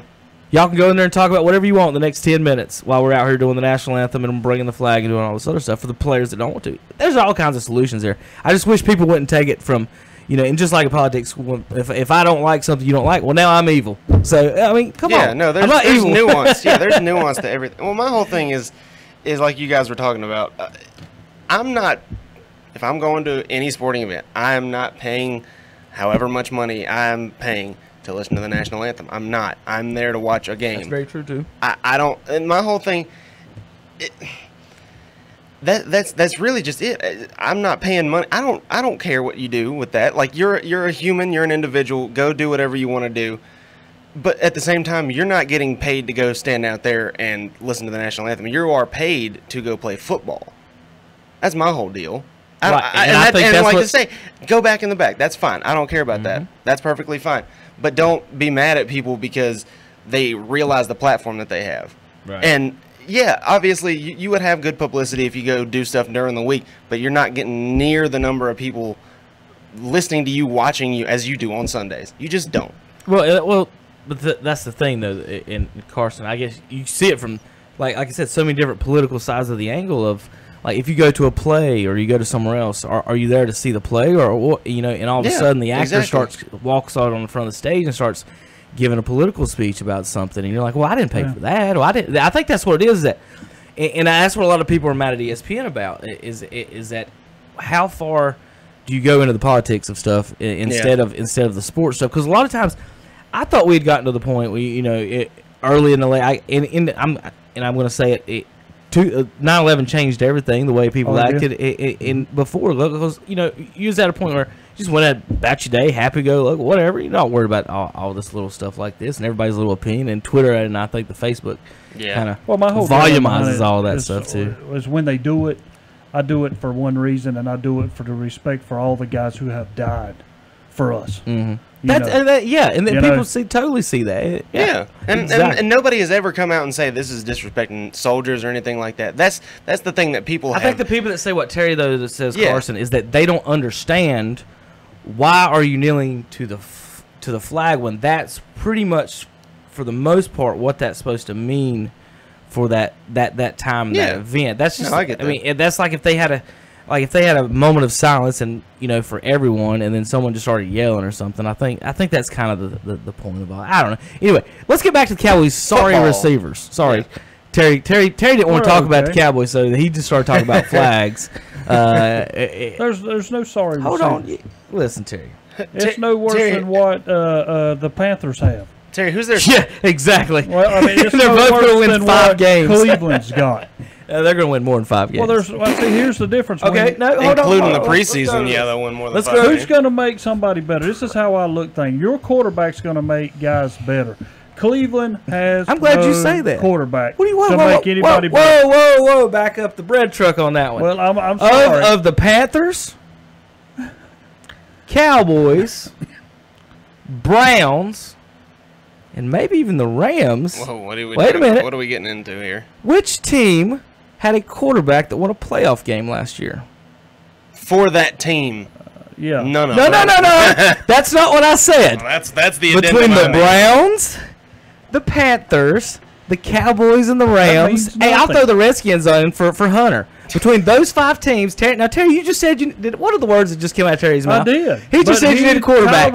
And of our 5 teams that we pull for, only one team has a quarterback that won a playoff game last year. Who is it, Terry? Say it. Just say it. Say go, dogs. One time, Terry. Cleveland. But, I mean, it's a guy who transferred from one team to another when they picked him up. Best quarterback of them all. That's not even funny. That's not even. Yeah, that's what I'm saying. He won a playoff game last year. Okay, so did Blake Bortles. You're going to tell me Blake Bortles? Yeah, there you go. He's better than Dak Prescott. He's better than Tyrod Taylor. Blake Bortles actually. Huh? If you take Blake Bortles' stats and you write them out, and you take Cam Newton's stats and you write them out, they're exactly the same. Yeah, you're not. Yeah. Exactly. Rating, completion percentage, yards. Those 2 guys are the same quarterback.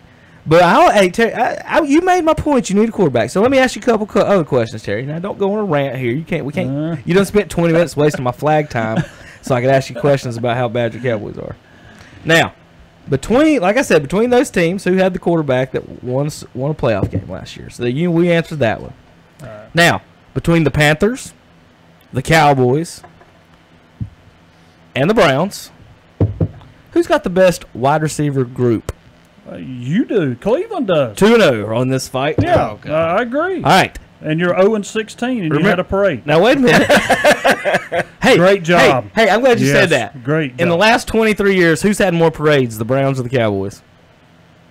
If I have to have a parade for going 0-16. Is that really a parade? 3-0. 3-0 in this argument. Who's had more parades in the last 23 years, Cowboys, Panthers, or Browns? I'll put that notch over for you. So the Browns have more parades. There you go. All right, now, so we've got quarterbacks, wide receivers, parades on our side. Here's the one that Terry's really going to make Terry mad. And I'm going to get him fired up on. And they don't pull up no stats of what they're thinking. What do you mean stats of what I'm this thinking? Ain't what they're thinking. What do you mean thinking? Well. Who has Panthers, Cowboys, and Browns? You ready? I'm listening. Who's got the best running back group? Best running back group. Oh, we know who Terry's going to say. Oh, there's no doubt. Our one man is better than three of your guys. No, group, Terry. No. Group, I said. No. That's not even, you can't. If Ezekiel comes out, one player sprains his ankle, y'all win one game. Chubb, you have no idea what Chubb can do in the NFL. He was a college player. Let me show me what Terry, you can do. Carson. He's the non Elliott's already proved what he can do twice. So who's his backup right now? Who's his backup? You don't even know. That ain't the point of who his backup is. Terry don't even know who his backup is. Who cares? I said who's the best group. Now listen to this group. Duke Johnson Jr. Carlos Hyde. Okay, you got him pulled up. And Nick Chubb. College player come to NFL, you have no idea what he'll do. I'm just saying. All right, now pull it. Cowboys have a better running back group than the Browns This do. is not even going to be fun. I know. And we know the Panthers don't have a better running back group. It's Cole Beasley. I have no idea who else is with them. Rod Smith, somebody named T. Austin, and a B. Scarborough. Tavon Austin. Yeah. He's a running back now. They run him. He's kind of like. How's backup running back Tavon Austin? He's Percy Harvin. That's basically what he is. Yeah, he's fast. He's fast in a straight line. Yeah. Terry. So the Browns have fun with Tavon Austin this year. The Browns have a better. They got a quarterback who won that won a playoff game last year. They got better wide receivers, better running backs.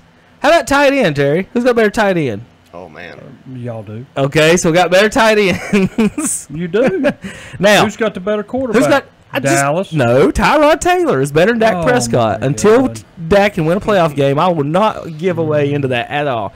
And the backup quarterback is the #1 pick, Baker, the future of the NFL Mayfield. That's who will be your starting quarterback in 3 or 4 games.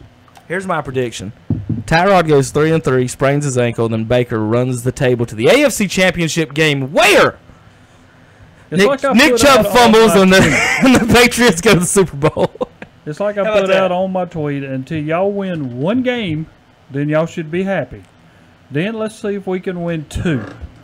Because you're on your way to win 4. I just want to say, though, that I'm really surprised we haven't heard Tony Romo's name yet. Wow. As much as you're talking about this. Hey, Kevin loves him. They don't even need it. Like a child. The Cowboys are so bad. I don't even need to bring up that they started a rookie against Aaron Rodgers. It doesn't matter. He's 2-4 in the playoffs. It's not like he was going to beat Aaron Rodgers anyway. Hey, he did beat him, and the referee said Dez didn't catch it. 2-4. That's your record in the playoffs. He already beat Aaron Rodgers. 2-4 You know in what the Cam's playoffs. record is? I don't care about Cam's record. All right, here's some fun things about the Browns this week, Terry. The Browns. We are talking about a team that's 0-16. The quarterbacks in North Carolina have a secret RV. Breaking Bad. Military compound. No, it's Breaking Bad is what it is. But yeah, that might not be good. Josh Gordon is not invited into this RV. Him and Manziel. Tyrod Taylor and Baker Mayfield have acquired an RV and parked it on the premises of the training camp, reports Diana Rossini. Only quarterbacks are allowed inside. And this is the funniest part of her tweet, though. They won't tell me what goes on inside. Okay. Did you really want to know? But anyway, they've got their RV parked out there, quarterback central. Now let me tell you what Jarvis Landry said. The new Browns wide receiver. Yeah. No, you know what this is? This is him auditioning for Hard Knocks. He wants to be one of the main guys. That's what this is. Terry, he's talking to your Cowboys defense on this one. I hope so. You'll be lucky if we don't score 40 on you. If we get everyone playing their potential, we can win the Super Bowl this year. Go Dogs. Oh, boy. Why are they so much? And don't get me wrong. Don't get me wrong. I know Tom and Kevin are here, and I understand Tom sometimes, but you can't push Cleveland too far. I mean, my God, we talk about Cleveland, and when's the last time 0-16? They have never made an actual Super Bowl. No, and they've been last for like 17 out of the last 21 years. They got like 10 AFC championships though. Yeah. How many Super way Bowls? Back when Dallas Jim and Brown else was not involved. Jim Brown was the last time Cleveland was good, and it was an NFL title back then. It wasn't even a Super Bowl. They've made plenty of they've won just as many Super Bowls as the Cowboys and Panthers have in the past 23 years. Yeah, they have. You're exactly right. Just like I sent out Rams that got other one one. now. Rams Rams got one now. Hey, yeah, between the Rams, Cowboys, Panthers, Browns, and Redskins, there's been one championship in 23 years. And it's the Rams, just like everybody thought. It's been 23 years since Dallas won the last one, and we have been sitting back, and y'all still haven't called us at 5. Except the Steelers. And the 49ers. Yeah. And the 49ers. And New England. And New England. But it's took you this long to catch us. Yeah. So, my goodness, guys. real How quick- long do we have to take off before everybody can catch us? Real quick, let's see what Terry thinks about this. This is Carson's favorite announcer, Colin Coward. Oh, God. His top 5 dumpster fires, potential dumpster fires. Not saying for sure, potential. I mean, there are a lot of people skip the word potential. Top 5 potential dumpster fires in the NFL. Number 1, the Raiders. He says that could go south. John Gruden still hasn't talked to Khalil Mack, who's one of the best defensive players in the league. You get a 10-year deal, and you're not talking. You got to talk to 2 people when you get that job: Derek Carr and Khalil Mack, and you hadn't talked to one of them. Number 2, Tampa Bay Buccaneers. Obvious with the Jameis Winston situation, I think. That's big. Number 3, Detroit Lions. I don't know why he put them there. Maybe just because they're the Detroit They're Lions. just the Lions. They're expected to be there. Number 4, he sees quarterback controversy in Baltimore. Will Flacco be able to hold off Lamar Jackson? That's his question there. For 12 games, and then they're going to be the last 4 games. They're going to be 4 and something. I think it's going to all depend on whether or not they're in the playoff. Yeah, run. it does. Yeah. And number 5, here's the one interesting. It's not the Cowboys there. I'm not picking on you anymore. The Panthers. Mm-hmm. He's got the North Turner family, and mixed with Cam Newton, mixed with no wide receivers. Maybe the rookies play good, but they've not drafted well at wide receiver. No, they never. Christian Do you think McCaffrey's supposed to get North the most carries. Yeah. Do you think North Turner's thing is going to last down there with Cam still as quarterback? Cam's got a lot to learn about this because North Turner is not a running quarterback offense. He's a You know, I mean, Cam's got to understand I'm supposed to stay here. I'm supposed to get rid of the ball instead of taking off running. Well, that when I'm in trouble. I think that's going to tell you a lot about Cam more so than it'll tell you about North Turner. It will. I mean, Cam He's gotta understand what is his a job guy is. who's never been able to make those first and second down short passes coming across the middle or little out routes and stuff like that. The Panthers' passing offense is screens and a long ball. There's no in between. There's not, And because the Cam Greg doesn't have Olsen touch. fades. And the Greg Olsen fades. And the that's out the routes. first thing that come out when he was talking about him. He said the first thing that Cam's looking for is speed on the outside. Yeah, because he's they're just trying to. going deep. He's just trying to throw it over everybody. Mm-hmm. He doesn't know how to throw somebody open. He's never. And I think he can do that. Yeah. If they can get open. I don't know if he can. I never see him throw on balance. It seems like it just From his what mechanics. from what I know of the Norv Turner's offense, Norv's going to have to adjust for them to be successful. He loves play action, and play action is going to be wonderful. Yeah, it's good for Cam. Carolina. Yeah, but not. I don't think power eye play action is good No. for No. the whole You gotta read, spread the whole 'em out. read option type stuff. I thought when they were hard to beat on offense was when Cam was running that spread read option to where Stewart's hard to tackle, hard to deal with the first guy. So you had 2 holes that had to be filled immediately because Cam's so big, and that's what made Cam's a dangerous runner. Not because he's just going to outrun anybody, because He's a tight end. He's big. He's not fun to tackle. Yeah. And so I don't know. And only because if they had stud wide receivers, maybe they could help Cam adjust. But if these young wide receivers are trying to adjust at the same time Cam's trying to adjust this offense, I don't know.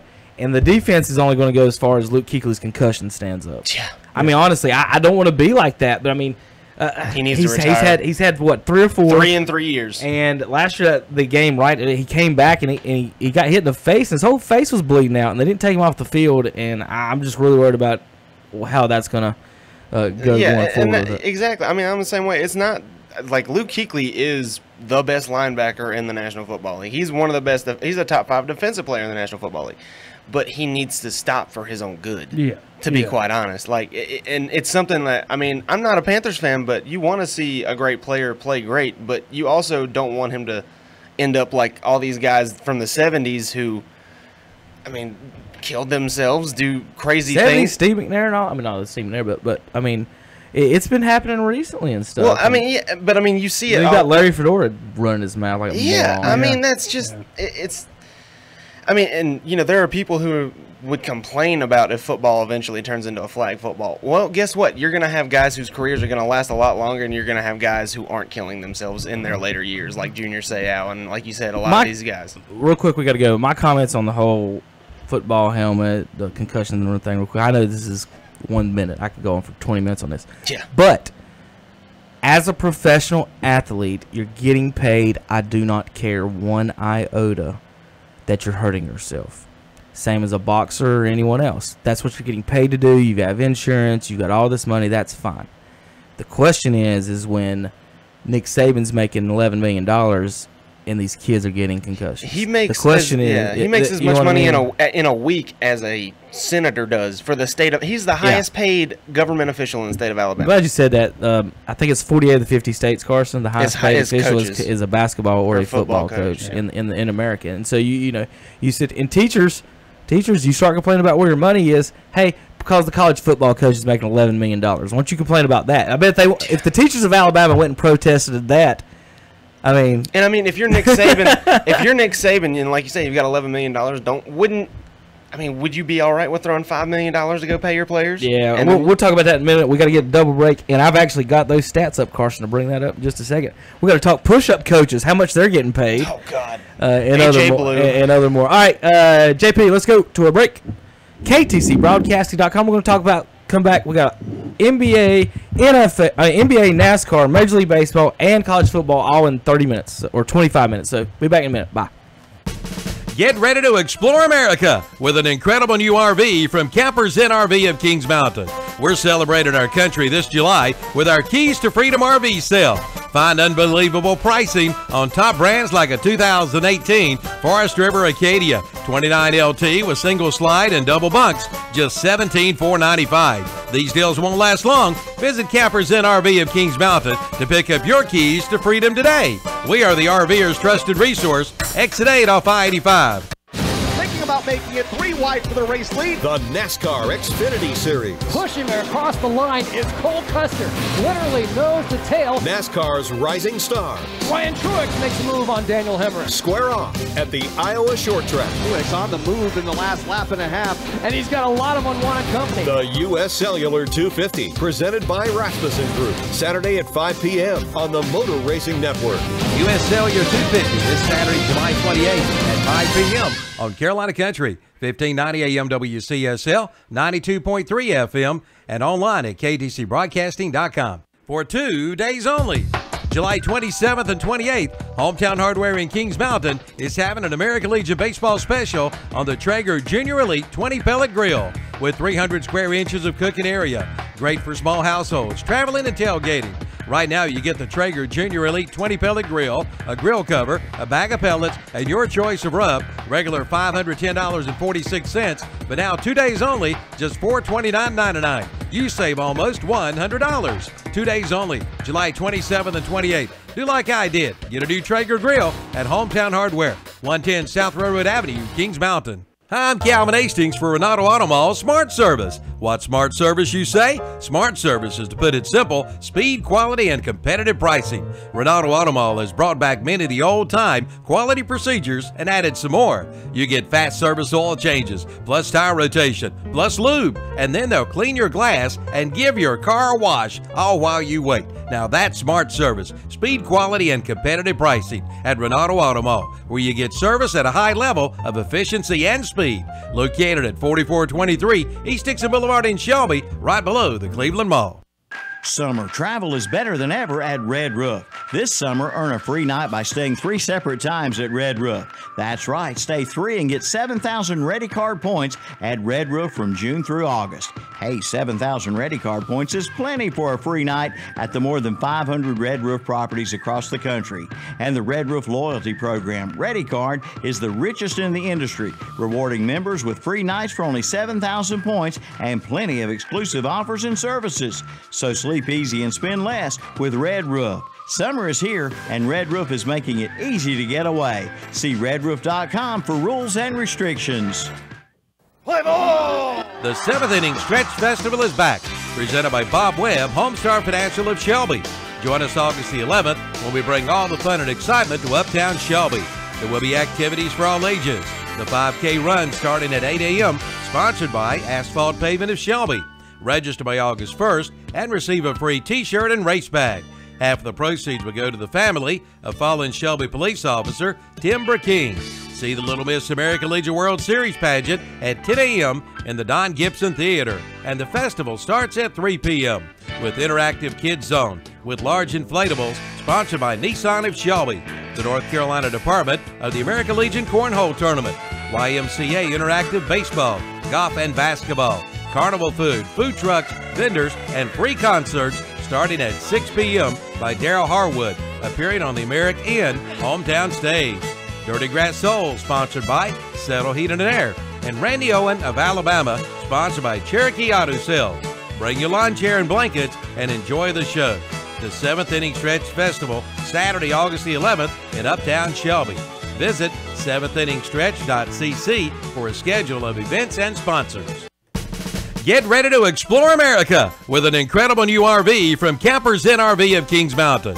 We're celebrating our country this July with our Keys to Freedom RV sale. Find unbelievable pricing on top brands like a 2018 Forest River Acadia 29 LT with single slide and double bunks, just $17,495. These deals won't last long. Visit Campers Inn RV of Kings Mountain to pick up your keys to freedom today. We are the RVer's trusted resource. Exit 8 off I-85.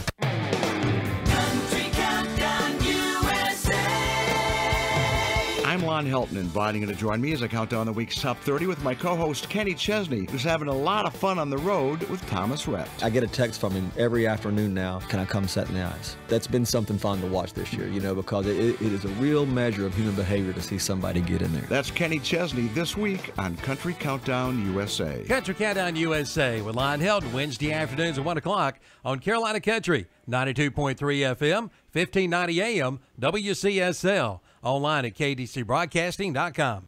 Here comes Matt Crafton from the back of the field. The NASCAR Camping World Truck Series. Crafton on the move here early on. Hard driving racers. He's going to dive to the inside here in turn number 3 and pick off another truck. Take on one of NASCAR's toughest tracks. He's got a tailgate full of Brandon Jones. The Gander Outdoors 150. Here comes Ben Rhodes again as they close in on the end of this stage. Saturday at 12:30 p.m. on the Motor Racing Network. The Gander Outdoors 150 this Saturday, July 28th at 12:30 on Carolina Country, 92.3 FM and 1590 AM, WCSL. Online at kdcbroadcasting.com. Hello, this is Steve Barger, the General Manager at the GM Building in the Ronaldo Auto Mall. The excitement is high as we bring in truckloads of very select pre-owned SUVs and crossover vehicles. Over 75% of the market is family-sized SUVs, and we now have over 80 to select from. Many less than $20,000. We have also collected a group of budget vehicles that went to the auction in the past, but many customers have requested that we keep and sell them in our market, all of them under $8,000. So let us impress you at the SUV headquarters of the region at the back of the Ronaldo Auto Mall. Then you'll receive excellent service like a 5-star hotel. Isolated and alone? That's how millions of Americans feel while experiencing a mental health crisis. Need to talk? Our providers love to listen. Call us now at 1-888-235-HOPE. That's 1-888-235-4673. Partners, improving lives and strengthening communities in North Carolina. 1-888-235-HOPE. 235-4673. Is the cost of ink driving your profits down? Then listen up. Discount Ink Jet and Toner is here to help. Discount Ink Jet and Toner specializes in refilling ink jet and toner cartridges. Cut your ink costs by as much as 50% or more. Discount Ink Jet and Toner, located on 410 East Franklin Boulevard in Gastonia. 100% satisfaction guaranteed.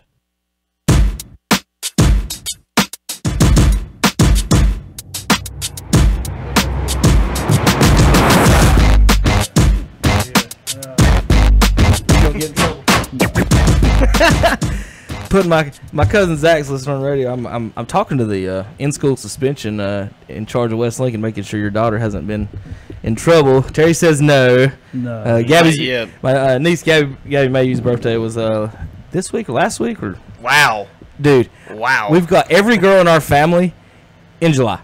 From June 28th until July 15th, there's like 7 girl birthdays. Is there some sort of secret that y'all know? Let me tell you something. My daughter's one of them. I think she's 15th.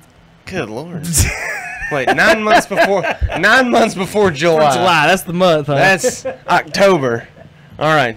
It's good Halloween, to know. babies. Good to know. Halloween. All right. I want to put one more thing out there. My son just sent me a text, and happy birthday to him tomorrow. There it He'll is. be flipping over to 34 years old. Oh, does that make you feel old or young? Well, he had a good day this morning. Somebody stole his lawnmower. He just sent me a text saying he had to go to Lowe's to buy a lawnmower because somebody stole his. Happy birthday. Yeah, that's it. Maybe they'll bring it back, son. Yeah, I mean, you know. maybe they'll. That's a good one. Thanks, Dad. Yeah. Maybe they'll bring it back. I'm sure they're just borrowing it, huh? Yeah. Maybe their yard needed mowing and they just needed to use it for an hour or two. Yeah, that's funny right there. All right, let's go. Why do we have people like that in the world? Yeah, looking at my notes and stuff. Let's see. Talked about Dez and the Brown, the Panthers. Larry Fedora was last week. Baseball. We'll finish up with that. Baseball, NASCAR. I did want to talk. We're going to talk a little bit about just talk about not staying us a couple of sports. We only got a few minutes left, so I want to do a couple of different topics. Talking about in the last subject, talking about the coaches getting paid in college and everything, and where the money goes. Nick Saban received a 1-year extension through 2025. Increasing his salary to $7.5 million a year, and it will increase $400,000 annually. So he gets every year he's their coach, he gets a $400,000 bonus. Calvin, are you listening? Oh, sorry. That ain't even done, Terry. With other incentives possible. What does that even mean? I don't even know what to say. Does it? I mean, do they just give you a piece of land in Tuscaloosa? I don't know. I mean, they don't have enough money. You usually get more wins because you're only allowed so many. Alabama normally only loses 1 or 2 games a year. The other day they asked him about expanding the thing, and there was like, there's good and bad things about it. I'm like, Saban's one of those guys. You'd get in it every year. Yeah, he's one of those guys who says negative things about everything, but in the back of his mind, he's already figured out plans for all that. He's like Belichick in that way. I mean, you might not like certain rules, but guess what? Once they start putting them into place, they know how to play them. Yeah. If anybody. So here's some other pay. Here's what I wanted to get to. So you wonder where a lot of this money is going to and how they pay people. And you hear a high school football coach say how much he makes, okay? And think about all the high school football coaches do and all this other stuff. The strength and conditioning coaches, top 5 in the nation. Oh, here we go. Oh, boy. Tied for 4th, Terry. At Clemson and Oklahoma State, the push-up coach gets $500,000 a year. God. I'm going to repeat that for you PE teachers out there. Oh, no.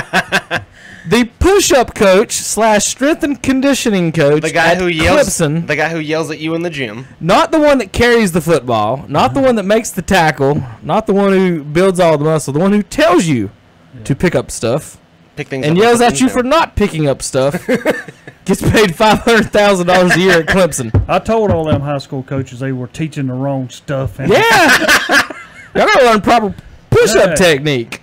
Man. Number 3. Roll Tide coach, I guess his name. I guess Little John's is the coach at Alabama. $585,000 a year. Good Lord. $585,000 a year at Alabama. To yell at kids. Oh, Tommy, your Ohio State Bucks Here we come in. are the number 2 highest paid push-up coach in the country. $675,000 in Ohio State Columbus. Good Lord. Man. Strength coach. And finally, the number 1 strength coach in the nation, and I will give you 100 guesses, and you'll not guess the school that he's at. Did you see the list? I didn't. Every month. I saw the figure, but I tell didn't you see what, the school. The figure The number one highest paid guy in the nation is $725,000 for a push-up coach. $750,000. Big Ten coach. I think it's Big Ten now. Should be Big Ten now. Nebraska. Nope. No. Indiana. Nope. You're closer than he was. Yeah. Kind of there technically. Iowa. Well, Iowa. You gotta have that. The push-up coach at Iowa. He's probably have that. he's That's probably wrestling and I was gonna say else, man. he's They probably the stout. wrestling coach too. Yeah, there you go. To be honest. Heck, I mean they pretty stout and wrestling. The golf coach at Tennessee gets $600,000 a year. Good God. The golf coach. SEC. That's that SEC money, baby. $1,000, and you wonder, oh, well, I mean, they got all this TV money. Who? It's a Where's sports it? network And they then, have. and then, now remember, Carson, they will make the argument that what about the girls? Are you going to pay them? Well, yeah, the golf coach gets $600,000. They better pay the girls if the golf coach gets paid that much. They could give each one of the players, and it's not like they Yeah, got to make tons of money, just enough to eat, go somewhere, buy something, go on vacation. Don't pay for your own spring break. Don't get put on probation for offering kids hamburgers and you know If I would have help bought them buy their books. If I would have bought anyone on that Legion field yesterday a $27 combo from the Legion game, they would not have been eligible to play college football or baseball. Yeah. But the push-up coach at Iowa gets $725,000. Wow. I got a buddy. I got a buddy. Ralph Roberts. He's a professional trainer. He's been named top 10 in men's health in the last few years. I think got up to 5 one year.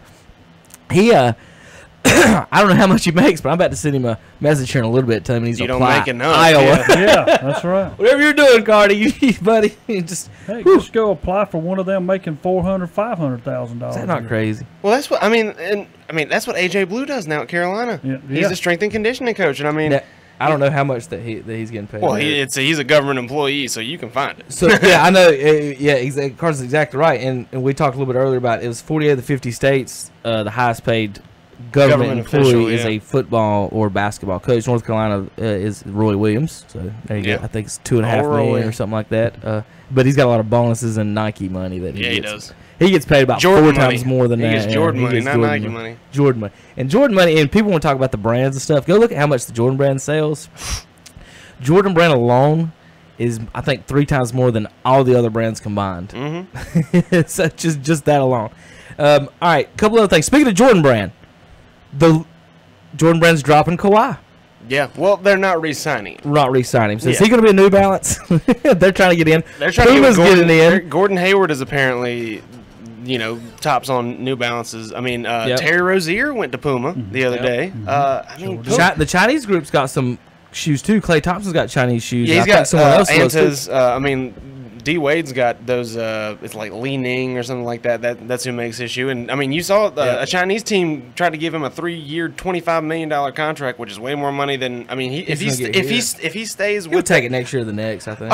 Yeah, I mean, the team that offered him that contract is also the team that has Stephon Marbury on it. So it's not like he's just going over there to play with a bunch of no names. But I want to tell every kid that's out here, just on account of you have these top elite shoes on your feet does not make you a better player. No, it doesn't.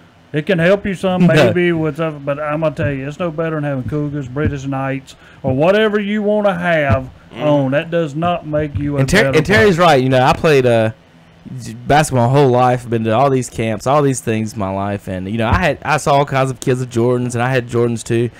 Not once have I dunked. That's what I'm saying. Not once have I took off from half court, Spike Lee told me I was stretched my arm and dunked it. Well, how you play. Spike told me it's all about the shoes, and he lied. But Jordan shoes, I don't know, Terry, if you've ever had it. Have you ever had a Jordans? Have I ever had any Jordans? One pair. They're actually a little bit heavier. They are heavier. They are than other shoes. Yeah. If you're a guard and you're looking for quick feet, I would have recommended. You gotta wear the Chris Pauls, man. When I played, I had Converse. And did that make me better? No. Terry, we knew that. That's the only shoe they made then. Was the PF Flyers. Back in my day again. Here we go. Yeah. Did you guys see the Sandlot tweet the other day? Did you see that I already tweeted, Carson? I think so. Oh, yeah. The pudgy guy. What's the catcher's name in Sandlot? Hambino. So him and the other one of the other guys saw a guy wearing a shirt, and the shirt said, "You're killing me, small." So they went up to him and started talking to him. The dude had no idea who they were or anything about it. He's just, I guess he just bought this shirt. So they took pictures with him and stuff. And it was him and Smalls. Yeah, it was Smalls was the one in this shirt. Oh yeah, I forgot about that. Yeah, him and Smalls both. But the catcher, if he looks exactly like he did then, almost. Yeah, it doesn't he looks like I mean, like they 51 pounds, stretched him out. And yeah, just a little bit bigger. Yeah. Little news and notes on another more Hornets, and I don't know if you can believe this or take it for what it's worth. Marvin Williams says that Dwight Howard is not the guy that people paint him out to be, and he was never a problem in the locker room, and no one has ever had any issues with him in Charlotte. Sometimes it just does not work out. Marvin and Dwight have known each other since high school. Yeah. They both went to Atlanta area. I mean, Dwight went straight out of high school. Marvin was a one and done at Carolina, but I mean, that was what they talked about before Dwight got to Charlotte is if anybody's going to be familiar, it's going to be those two guys. Marvin, apparently, then Dwight told the story of Marvin just absolutely dunking on him in high school. Yeah. So if anybody's probably not going to listen to Dwight, it's going to be Marvin. So maybe, Dwight is one of those guys, he's a character. He likes to have fun. He likes to cut up. Maybe he's a guy who does that a little too often for a professional environment like that, and some guys it rubs the wrong way. You don't think the French guys like Dwight's attitude? Is that what Nick Batum obviously didn't? I mean, among other people. But, I mean, I think, like to say, I mean, Marvin is just the guy who understands that, I mean, I've dominated this guy before. I've known him my whole life. I know how to take him and everything that he says, but everybody else around it, it's just guys coming from different areas. Those two guys are both from Atlanta. They know how to talk to each other. They know what, they just know how to deal with each other. Maybe Kemba and other guys. I mean, I'm not going to speculate and say who didn't like Dwight, but I mean, sometimes it just doesn't work, and it's been that way for Dwight at every stop now. Yeah, so how about Dwight has not changed his Twitter profile picture. He's still got a Charlotte Hornets profile. Well, here's a stat for Terry. The 2014, what year is this? 18? 18. Cowboys stats leaders are no longer in the NFL. Well, passing, rushing, receiving, sacks, interceptions, and breakups. Not that they're on other teams. They're not even NFL right now, which is Dez. Unsigned. Dez is the only one that's still an active player, isn't it? Bruce Carter's unsigned, if you want to count him. That's a couple other news I want to go over real quick. Oh, my pet peeve of the day. I knew I was saving it for the last minute. I personally have people pull out in front of me all the time. It's like all the time. Like, it doesn't matter. I thought it was my car. But I've got three. It doesn't matter what car I am. Black, white, green, silver, the Winnebago, the pink Cadillac. I'm getting pulled out in front of. 55 miles per hour. My pet peeve. Not only are you gonna pull out in front of me, at least go a little bit, get the speed limit. They don't. People don't do that. It drives me crazy. Then when they turn at the next road, you just want to have road rage. How about this morning? Listen to this one. There we go. On the way in, we're coming around a curve. Well, I didn't even see the car last night. He was going so fast. Honda Pilot, if you're out there on Oak Grove Road, I'm talking about you. Come flying on my booty. I'm going 4 miles. I'm going 49 and a 45 with my cruise control on. We'll go around the curve. He catches me in the curve. We get to the straightaway. There's an 18-wheeler coming. 18-wheeler gets us. I was like, this guy's going to pass me. 18-wheeler passes me. There he goes, passing me. Whoa, you can hear him. I mean, if you hear a Honda Pilot revved up, you know he stomped on it. So he revs past me, gets to the end of the straightaway, slams on brakes into the corner. I'm like, is there a cop wreck? What's going on? And he turns into his driveway. Not even the road. He turned into his driveway, which I had to slow down while he was turning into his driveway. Well, think of it this way, Kevin. He probably wasted $5 worth of gas just to floor it and then immediately brake. Not only did he mess up his gas mileage, his brakes were ruined. It was 300 yards tops after he passed me. He stopped. Why? We were going 50 in a 45, just cruise here. I may have cost him a second and a half. Yes. So it's a crucial second. So at one point, I had a dash cam on, and I'd record them. I had like 25 of them, just people just pulling out from me when I'm going 55 and I'm going 55 and people. At what point did they teach in driver's ed? It's not that you should pull out if you've got room to pull out and go and get going. It's if you could just get in the road, go. Because that's what people do now. If you can just get in the road, it doesn't matter if people are coming. If you will put your car on the road at 2 miles per hour, that's what people do, and that drives me nuts. Interstate, the interstate drives me nuts a little bit on the fact of if you even try to ride safely behind someone, like 2 to 3 car lengths, some dummy's going to squeeze it in there. Yep. So you always have to ride dangerously just so another guy won't kill you. Yeah, you take the risk instead of let somebody else taking the risk. When you mention stuff like that, I was coming down 27 West, heading towards Lincoln, and I go by Messiah Church, and everybody knows that long stretch down through there before you get to the fire department. And there was a car come flying up behind me, and I'm like 4 car lengths behind the one that's in front of me. This lady comes out. There's a car coming. The lady that's coming towards her has to go off the road. The car that was in front of me had to go off the road so she would have room to get in. I followed this lady all the way down. I called her. Yeah, was I doing a little bit more? Yes, I was. But I also clicked her tag number. I sent it to somebody. And I said, look, I don't know who this lady is. Here's her tag number. Here's who she is. Snitch Reinhardt. Yeah, I'm sorry. I'm sorry. You know, now nothing's going to be done about that. Cause Terry Tattletale Reinhardt. I could care I've had less. 2 people pass me on WL lines around the corner in the past year. One time my kids were with me, and that really upset me. But I can show you guys a picture of it later. But that one this morning, I've never had that happen to me. I thought actually pulling the driveway and on the road on the next one. The best one the other day that I was delivering papers. Let me tell you what I got behind. And I had to wait because there's traffic coming the other way. I really can't make this up. I'm trying to say it with a unicycle. I got behind a unicycle. Downtown Kings Mountain, the main road there. I'm delivering papers. You know, you're not in a hurry, but you know, you want to keep it moving and do it. So I'm pulling out of the parking lot, and I pull out. I just saw the corner of my eye. I thought it was a bicycle went by me. I didn't even look that way, waiting on the cars to come. I pull out, and I get out there, and right in the middle of the dang road I'm behind is a guy riding on a unicycle. He did have a helmet, but he had a unicycle. He probably looked up and was scared. I'm glad I got a helmet on. Here come Kevin. Maybe he's got his radio on. He's listening to us right now riding his unicycle. But I even took video of that, and I was like, I'm gonna video this one. And I talked to the video. Y'all don't believe me about this BS, but nobody, and I mean nobody, gets behind a unicycle besides me. All right, we gotta go. That's the end of the show this morning. You got any guys got any comments or anything this morning? We didn't really talk about. You got any real Braves update or comment? I'm sorry, we've kind of got crazy a little bit. Terry and his flag talk. Tough series with the Dodgers so far. But I mean, obviously, you add Manny Machado to that team, and it gets tough. One thing that I would like to just talk about real quick, and that's the possibility of Bryce Harper getting traded. Mike Rizzo, the Nats GM, has come out and said he the other day did not, knock it out. Like, he didn't say that it was impossible. He just said he would have to be blown away.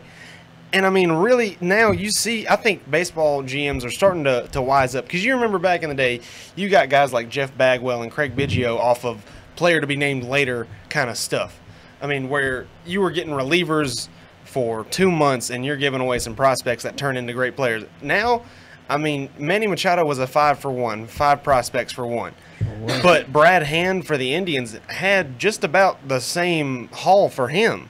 I mean, the only reason that there's similar trades going down is because you've got control over Brad Hand for 3 more years after this. Manny Machado is a rental. So I think guys are starting to wise up about what to trade when.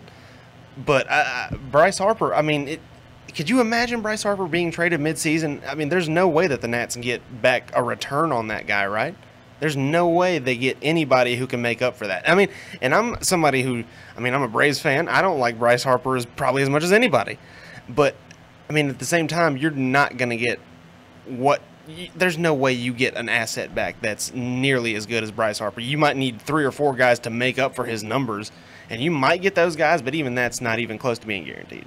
Yeah, and I'm with you, and I don't see it in the long term, maybe so, but not that quick. No, and somebody else is going to gain real fast and getting it, but what did they give away? And I mean, the trade deadline is coming up on Tuesday, so you got to do a lot of work between now and Tuesday if you want to get Bryce Harper dealt. All right, Terry. One other thing on my end, don't forget high school football practice starting now. I mean, so big. Yeah, I do got 2 quick things. One, the Bryce Harper thing, Terry. See what you think. Yes or no? Did Bryce Harper cheat in the home run derby? The rule in the home run derby is the pitcher cannot throw the next pitch until the ball lands. Bryce Harper's pitcher, dad, threw 4 illegal pitches that went for home runs. Are we surprised that in the home run derby? So should Bryce have lost the home run derby because of his dad's illegal pitches? No. Hey, I didn't expect that. I mean, Captain Snitchy McReinhardt over here. I thought he was going to say it. Well, see, my whole thing with that Harper You don't fan. think that rule's stupid, you I think? think the precedent was, I think it is too. The precedent was set in that Harper family because not only is his dad doing that, but I mean, was that the Chris Berman rule? Something that like he gets to say back for 500 feet. Well, I think Bryce the Harper, biggest thing is two of them young kids are out there. Don't want to get them killed. Well, that's what I'm saying. Yeah, that's probably it. Yeah, that's probably more it. Tony Cloninger. Yeah, Tony Cloninger, y'all. We lost a great guy this past week. Passed away at the age of 77. I got to play against him, and he played for Hertz Furniture, and also got to play him in a church tournament, Class D. Me and Calvin softball, right? Softball, yeah. And he even told us then, he says, I don't know why we're in this tournament. But, I mean, you know, those guys was hitting toast on me, but there were outs. So I always liked that part of it. But when we played them down there at Hertz Furniture, they destroyed us pretty good in 2 games. But we lost a good guy there, 2 grand slams in 1 game. Is still the all-time record in Major League Baseball. Yeah. So, you know. Pitcher. For a pitcher, yeah. For a pitcher, yeah. Milwaukee Brewers, Atlanta Braves, Cincinnati Reds, and a year in St. Louis. 113 wins, 97 losses, 4.07 ERA, 7 career saves. It's a good career. Yeah. WHIP is 1.381. I don't know. That's pretty solid. Yep. All right, so there you go for Tony Cloninger in Lincolnton. All right, guys, that's the end of the show this week. Now, today, Shelby baseball, 4 o'clock today. We'll start about 3:30 as long as we get all the equipment up and running and get there safely and all that other good stuff. To give you a preview of what's to come today, all 4 teams in the division have a 1 loss. So win-win, and you're in. Basically, you got to win tomorrow, too, and then win the next day. So Shelby from here, the rest of this weekend is winning, you're done. So we're single elimination at this point on that side of the bracket. Shelby takes on Garner tonight. I do not know who's pitching for Shelby. It's not Logan McNeely. It's not who pitched first night. Was it Putnam? That's Putnam and Plummer both. Putnam and Plummer both Cameron pitched. Wallace. So you may see some Riley Cheek, Dylan Izzy type stuff tonight. Coach Emery said we got quite a few arms to throw at him if we have to tonight. So I think it's all hands on deck tonight for Shelby Post 82. All right, we'll start that at 4 o'clock. Football in another week, 3 weeks. 2 weeks, something like that. All right, see you guys next week on ktcbroadcasting.com. Quitting time? Who says it's quitting time? I said it's quitting time. I was the foreman. I was the one says when it's quitting time at Terra. Quitting time! Quitting time! North Carolina, Bruce Hayes will pay you top dollar in cash for any gold, silver, or diamond jewelry you no longer want. These are the foundation